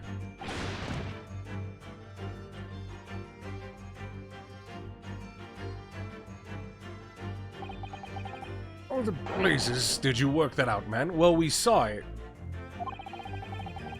Nothing escapes the notices of one trained in the art of observation, my dear fellow. That's why you haven't looked directly at us even once. To keep your other side from view. Well, Now, let us proceed to the next conundrum. Alright, such a violent slap. Yeah, why did you get the dog's piss slapped out of you? Not that stack of bills, it's the book, right?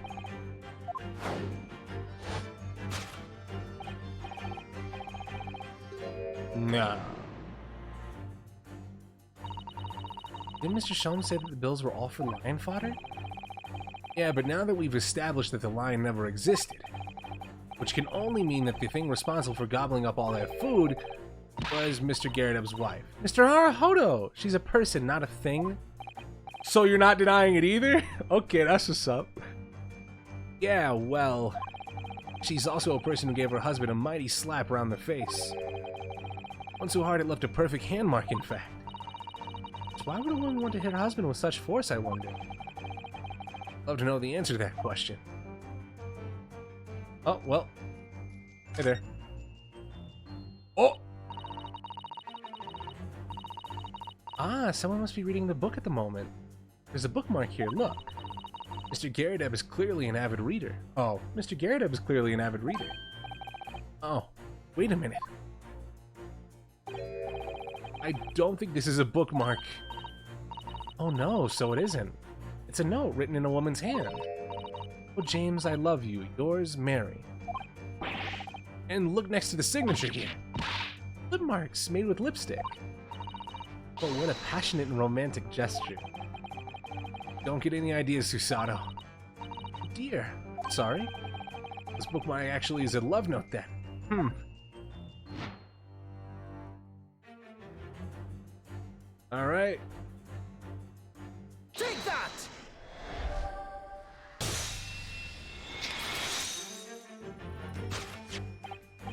Yes, it's this love note that's given rise to the pain you suffer. Oh, James, I love you. Yours, Mary. Passionate indeed. Perhaps the sender of this note, a certain Miss Mary, is the fly in the ointment here. But I don't know the bally woman. Don't know her. That notebook wasn't written to me, or that note wasn't written to me. It was just in the book. I don't know how it got there. It was just in there, you say? That's right, that's what I've been saying!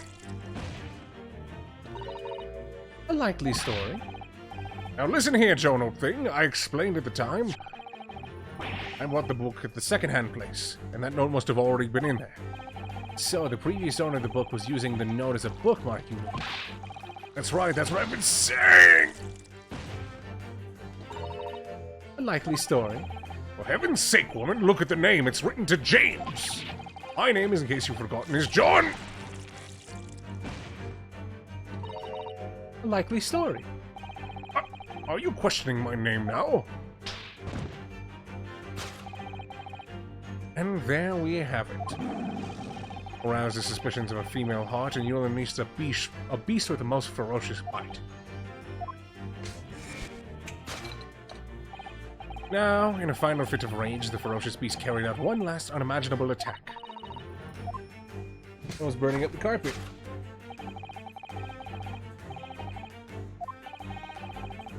Alright, alright.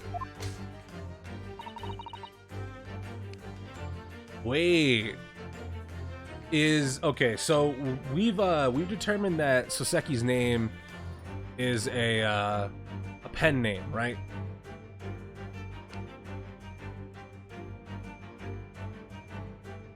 So is there any possibility that his name in England, for lack of a better term, is James, or did I miss that?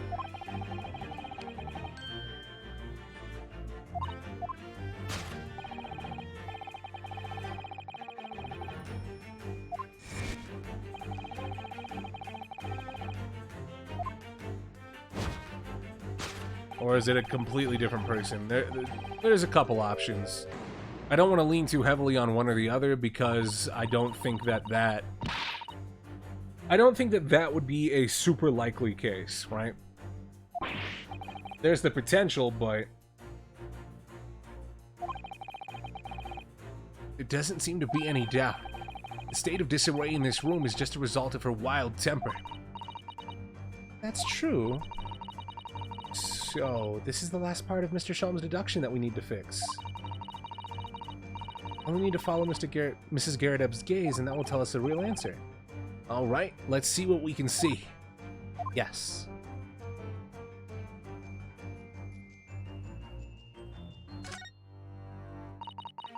Like a very old candlestick, doesn't it? Base looks too small. Surely it's unstable. Looks to me like even the slightest knock would make it topple over. Here, that would be dangerous. Wait, take a closer look at this. There's one candle missing.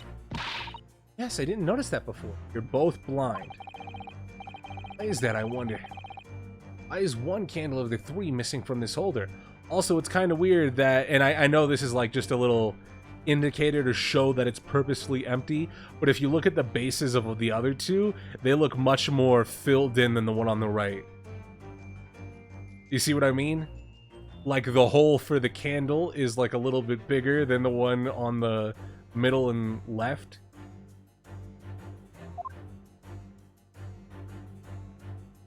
Alright, well, wait, hold on. That doesn't say candle, so I'm assuming. Take that!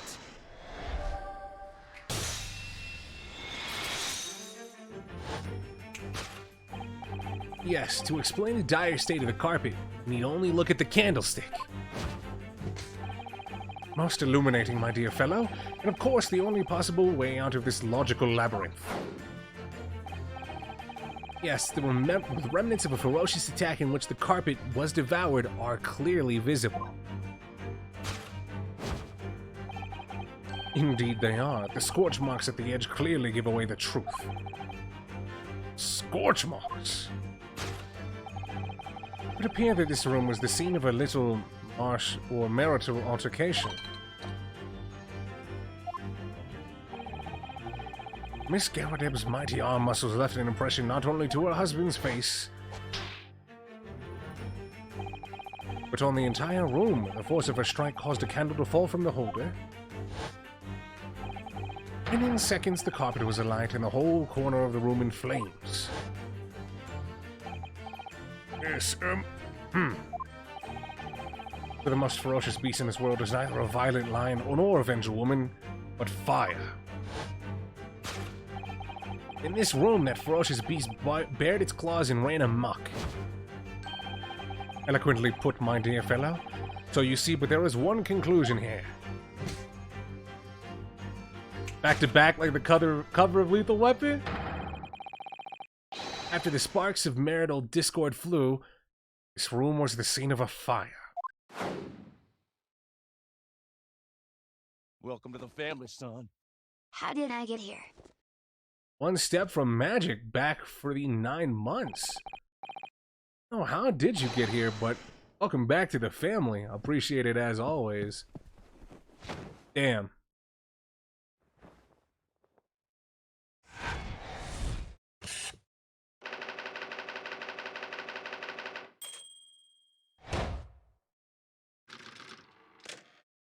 Look at him go.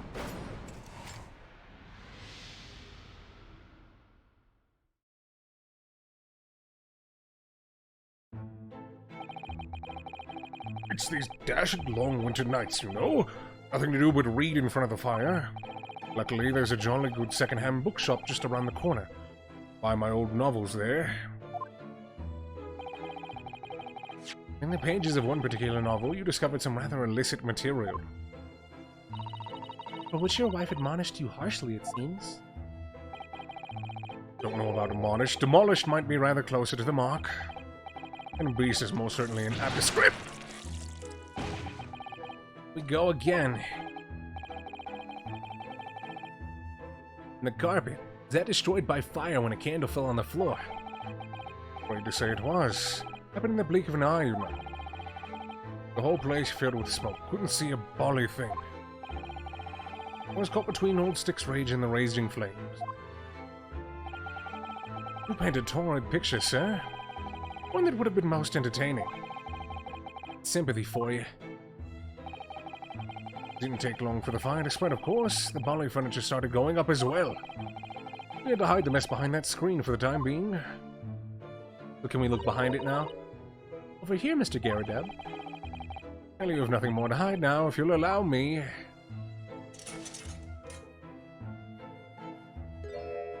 Damn, your bookcase got fucked. Got all my old favorite novels in that case, but as soon as the fire got a hold of them, that was it. Whoosh, up in smoke. Ash. Then the wife started hurling things at me.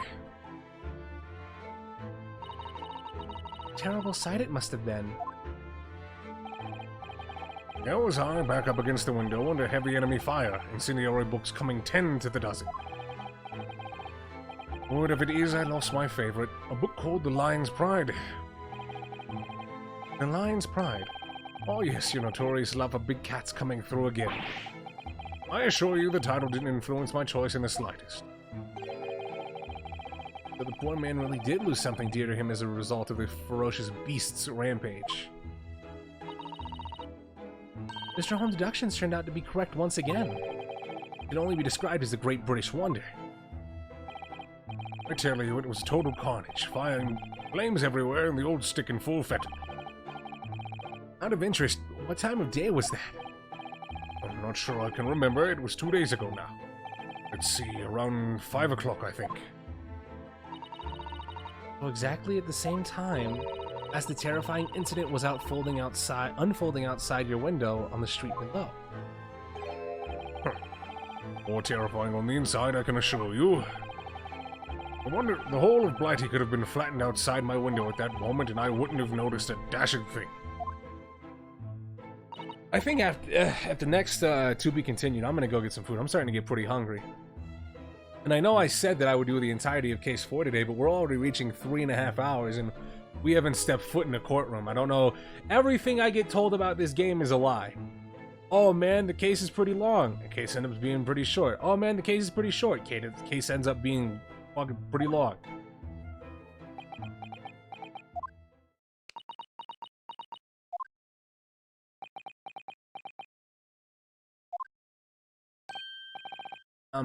Mr. Sholmes.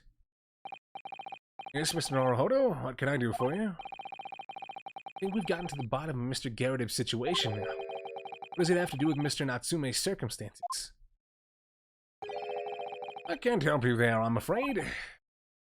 What? My dear fellow, if you recall, I did say as much from the outset. I warned you that although I knew the retired army men to be hiding something, I could not be sure whether his secret proved to be irrelevant or not. just knew you were going to say that.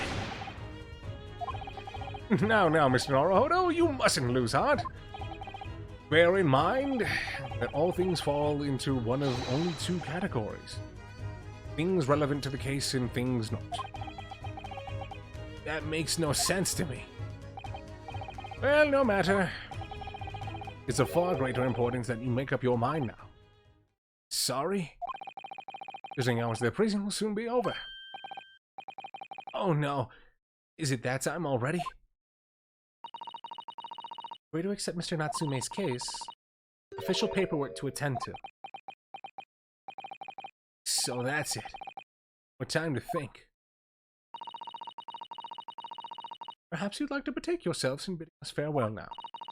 I must prepare supper for Mr. Garrido. Oh yeah. I'm sorry. Both so much for your time. Saki will be waiting for us. Gonna have to give him an answer. Wonder if they'll make an anime for this like the other games. Well, considering this game is 6 years old, excuse me, and the sequel to it is 4 years old, I think the ship might have sailed. Well, let's go talk to the man.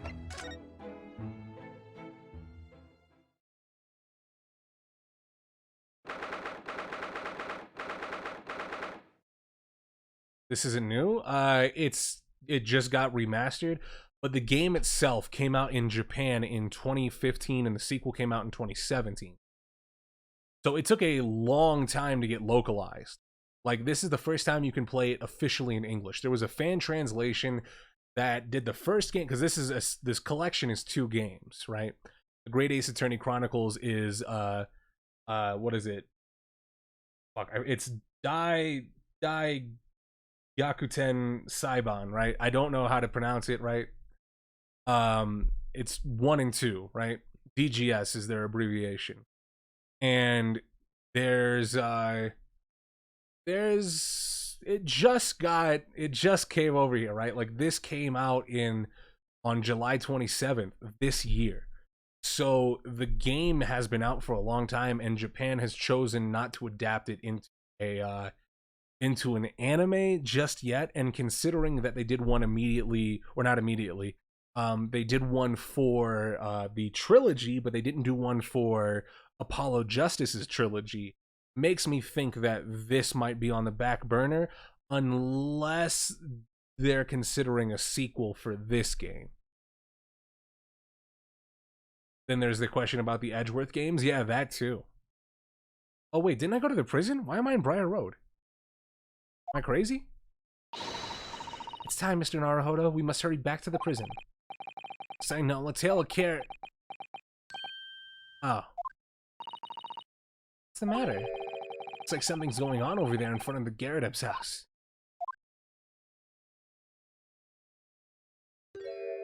Who the fuck? I know thee not, old man. I fall to thy prayers. What are you calling an old man, you rum-looking niminy-pimney?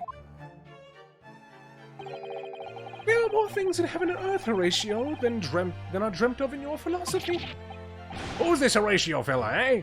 What are you on about? Excuse me. What the? Who are you now? Sorry, it looks as though there might be some problem here. My associate here, Mr. Ryunosuke Naruhodo, is a lawyer, you see? Eh? A lawyer? What? If I can be of any assistance, I'd be happy to help. I'm from Japan, but I've studied English law. Fine, I'll be on my way for today now. But you mark my words. This ain't over yet. Get thee to a nunnery. Do I look like a bloomin' nun to you? And he's off.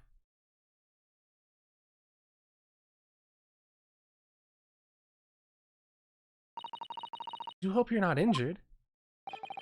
Oh, fair Eastern maiden, thou art so gentle. Thank you. What was that all about? There are more things in heaven and earth, Horatio, than are dreamt of in your philosophy. I'm not Horatio either. Forgive the enquiry, sir, but are you a lodger here? In the Garrideb residence? O fair Eastern maiden, thou art so right. I do dwell in this humble abode. Mr. Garrett mentioned that he had another lodger, didn't he? This must be the man. Do you happen to know the other lodger who lives in the first floor? Oh yes, a gentleman named Natsume. Oh, more worthy of a polemist in my battle of words ne'er could there be. Sorry, battle did you say? Who is stronger? Stronger? Who is the stronger, Hamlet or Macbeth? Mr. Natsume and I sparred long into the night. Yo. I see. I understand, but it seems Mr. Natsume and this gentleman are acquaintances at least. So, fair maiden and good gentlemen, I can tarry here no longer. Fare thee well. And he's gone.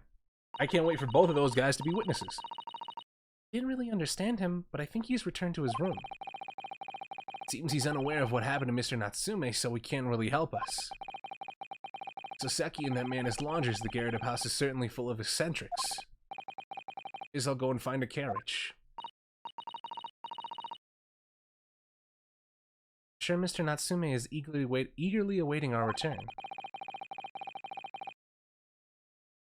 Hope we can get over to the prison before visiting hours are over.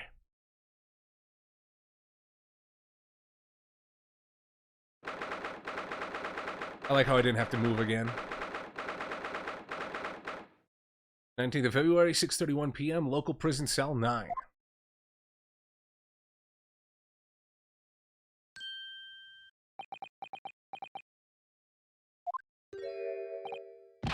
Oh, it's you! You're here! You came! Locum student Mr. Naruhodo Esquire!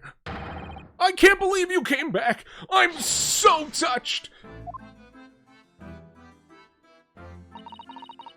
We're sorry to have kept you waiting, Mr. Natsume. Oh no! Think nothing of it! Relax! If I were a cat, I would purr with pleasure at the company of such fine compatriots. Noble, nurturing, never-failing Nipponese! Oh, now, let's not get carried away. Oh, I quite agree.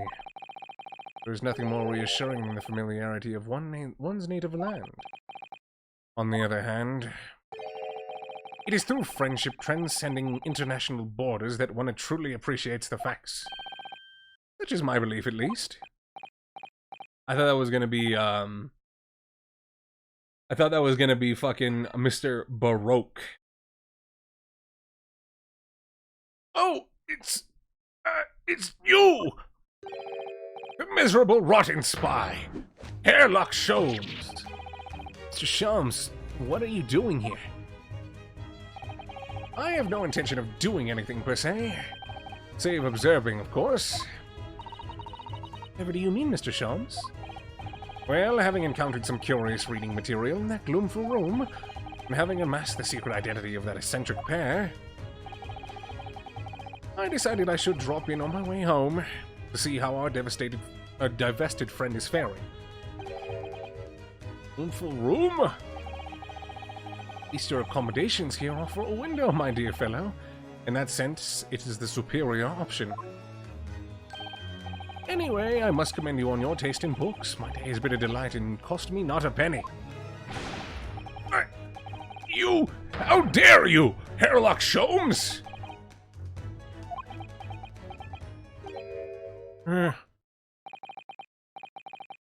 I've had it. I'm through. At the end of my rope. I should never have come to Great Britain. It's a terrible mistake. Haunted by spirits in those accursed lodgings, no doubt my luck will be cursed tomorrow and in tomorrow's trial as well. My whole life is bedamned! What are you thinking, Mr. Naruhodo? Mentioned that once before, didn't he? His lodgings were cursed, I mean. There's much truth in Mr. Moustache's words. What? Cursed is only appropriate description, I would say. For the man's lodgings, and indeed for tomorrow's trial. What's that supposed to mean?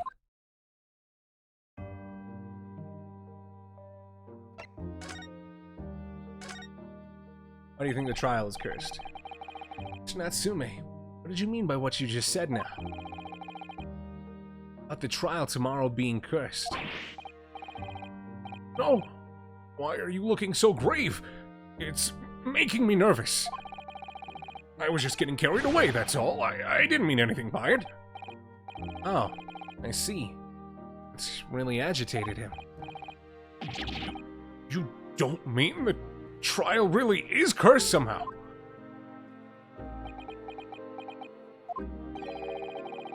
Referring to the prosecutor? The Reaper of the Bailey? The Reaper? Oh no! What do you mean? Please, tell me! Summarize it succinctly in 16 salient words. No defendant has ever survived a trial in which the Reaper stands for the prosecution. Ever. Exactly 16. Oh my goodness! Can it really be true? That was 16 words exactly! Yesterday, Mr. Naruto successfully defended someone against the Reaper. Then, after the trial was over, the defendant passed away in unusual circumstances. Just say he was murdered. That he was murdered. Like, that's... Mr. McGill did it. What? I am impressed, Mr. Sato. You have an eye for detail. Actually, the Lord Chief Justice told us. Mr. Shelms, surely it can't be that having failed to have the accused convicted, Lord Van Zieks killed the man himself? No, he couldn't have, surely. You have some wonderful notions. Sorry? The man isn't a mass murderer, he's a court prosecutor, my dear fellow. Yes, why of course he is. Of course he is? Then why are you trying to scare me?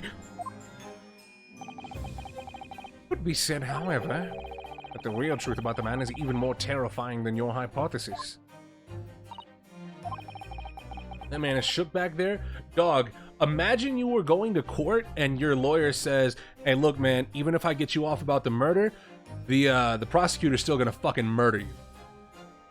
I'd be shook too. What do you mean? What on earth do you mean by that?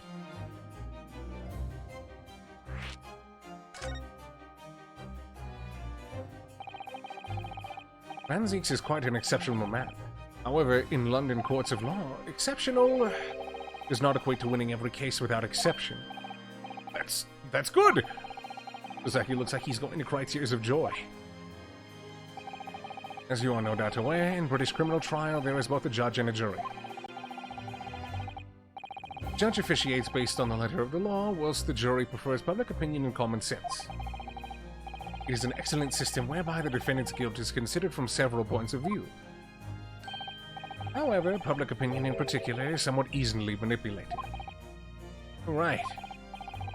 Criminals and corrupt lawyers, for that matter, can use that to their advantage. By any means at their disposal, contriving evidence, calling imposters as sus! And so on. By such underhanded means, those are who would want to are able to sway the jury. Which means that even in the light of irrefutable evidence, prosecution can fail. It doesn't mean a wrong verdict can be passed. And sadly, as from time to time, my dear madam, it's simply the reality of the situation. And that's all right. However, those indicted by Lord Van Zieks cannot escape justice. Their fate is sealed. My. Though the adjudication may see them leave the courtroom with their freedom, within months they are all disappeared. It is most striking. Disappear? But how? By manner of misfortune, sir. Perhaps they are trampled under a passing carriage, perhaps they fall into the Thames and drown. Perhaps they are suddenly overcome by a raging fever, or perhaps attacked by highwaymen. Oh, no, no, no! All examples of the reality of events here in London, I'm afraid, Mr. Naruhodo.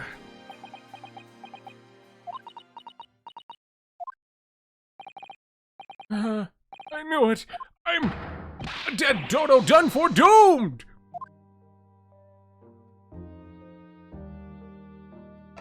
Tell us about your cursed-ass house. Say accursed lodging before. Referring to your room at Mr. Garadev's house, I assume.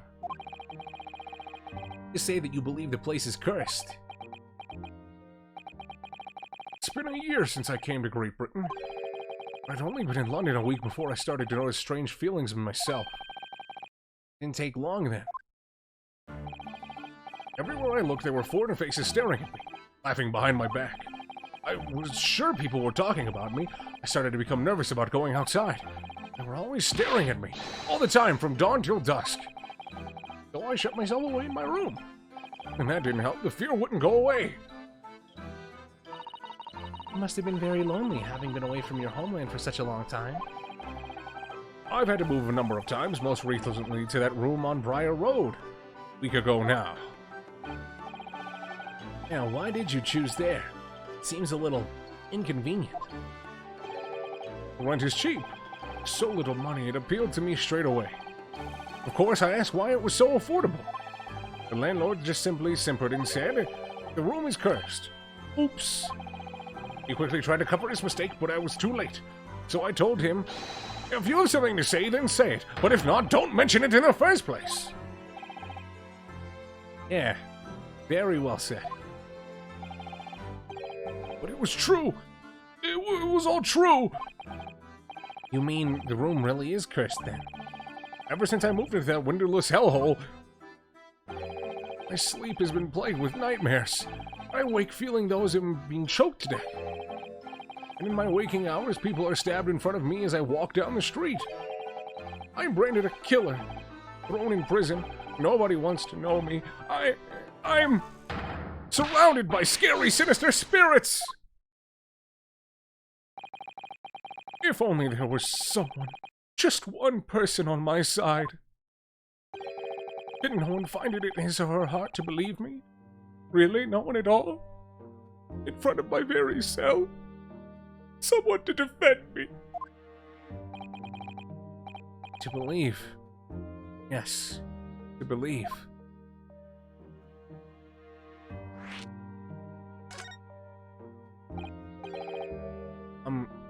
Mr. Sholmes.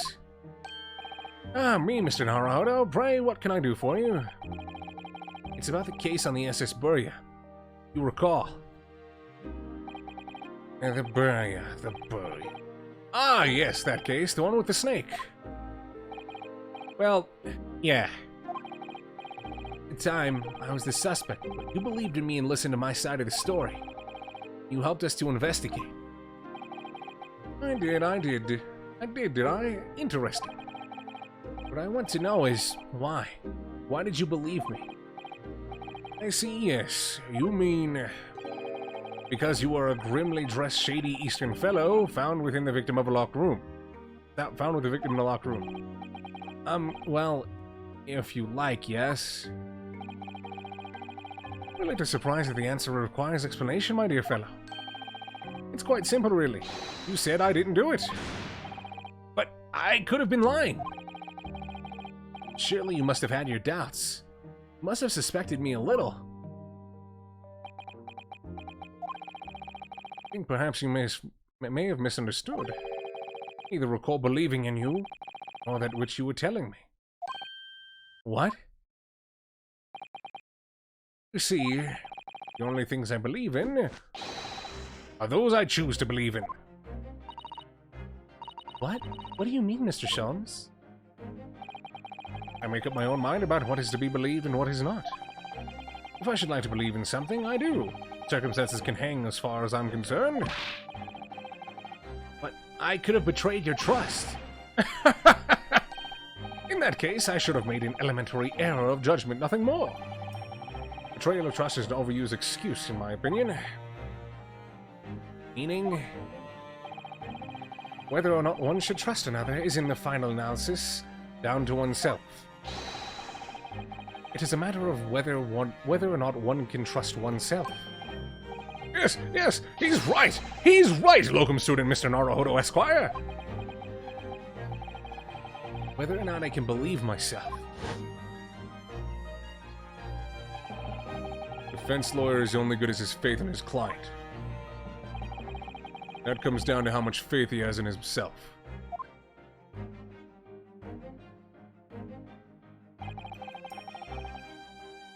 So right, Kazuma.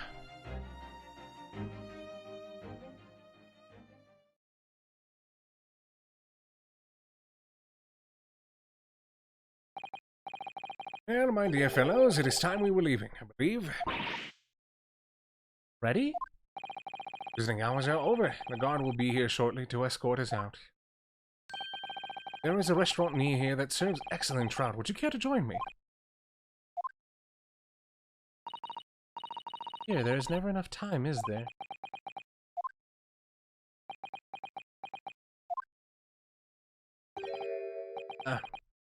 Mr. Natsume. If you'd like, the trial tomorrow.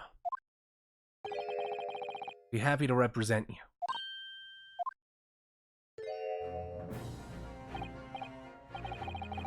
Welcome, student Mr. Naruhodo Esquire. As I said, I only experienced the British courtroom for the first time yesterday.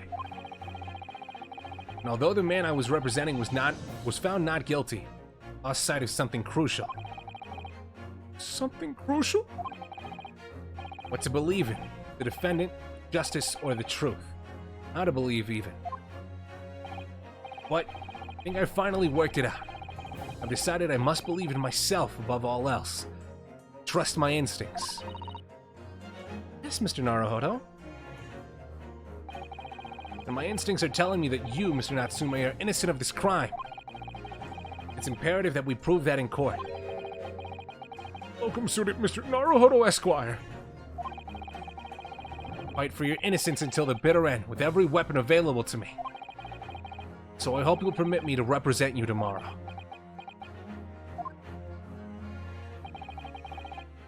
As I said when we first met, I'd like to entrust my fate to someone who will listen to me in my native tongue. Of course, Mr. Natsume. It would be fair to say that, Mr. Naruhodo, your mind was in many ways made up from the outset. You really needed the events of today to fully realize it. Yeah, you're right about that. It's been a roundabout journey, but I got there in the end.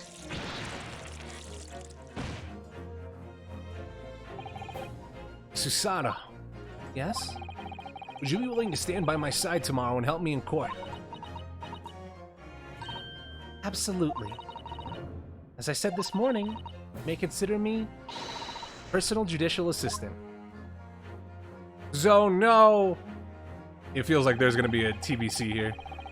The shocking events of yesterday's trial still weigh heavily on my mind. But it's time to stop looking backwards. Kazuma believed in me. Mr. Sholmes believes in me now too. So it's time. Time that I learned to believe in myself. Sasaki has no one. He's all alone. So it's my job to help him. To fight his corner. Tomorrow, in the courtroom. With all the strength I can muster. If there's not a TBC, okay, I was about to say. Oh, wow. I was about to say, if there's no to be continued here, I would be so fucking shocked. What? I think that's going to do it for me for today. I know I said I wanted to get through all of Case 4, but that investigation took a long time. That was a 2-part investigation, and it took 4 hours. So I think next time we come back, I will be doing the trial portion of Case 4. So I think that's going to do it for me for today. But for now, I'd like to thank you all very much for coming out. I had a fantastic time going through and getting back to the game after a little bit of a delay. Tomorrow, I think Mikey wants to start up his campaign again. So I might be streaming a little bit earlier or later. I'll post in the Discord accordingly. If it's early, it might just be Final Fantasy XIV Relic Weapon grinding, because I have a lot of stuff to do on that regard. But for now, I'd like to thank you all very much for coming out. Do want to give a shout out to... Wait a minute. Follow from Roger's Base at the start of the stream. Interesting. Give a shout out to Ayame for sticking with us for the 10 months. Wampa for sticking with us for the 9 months. B-Boy for coming back for the 6 months. Scoot for coming back for the 13 months. And One Step from Magic for resubscribing for 9 months. And again, as always, shout out to you guys for sticking with me today. Tomorrow, like I said, we will be starting at an irregular time, but we will be streaming either way until Mikey starts up D&D. But with that said, I'll catch you guys tomorrow. Till then, peace. Y'all take it easy.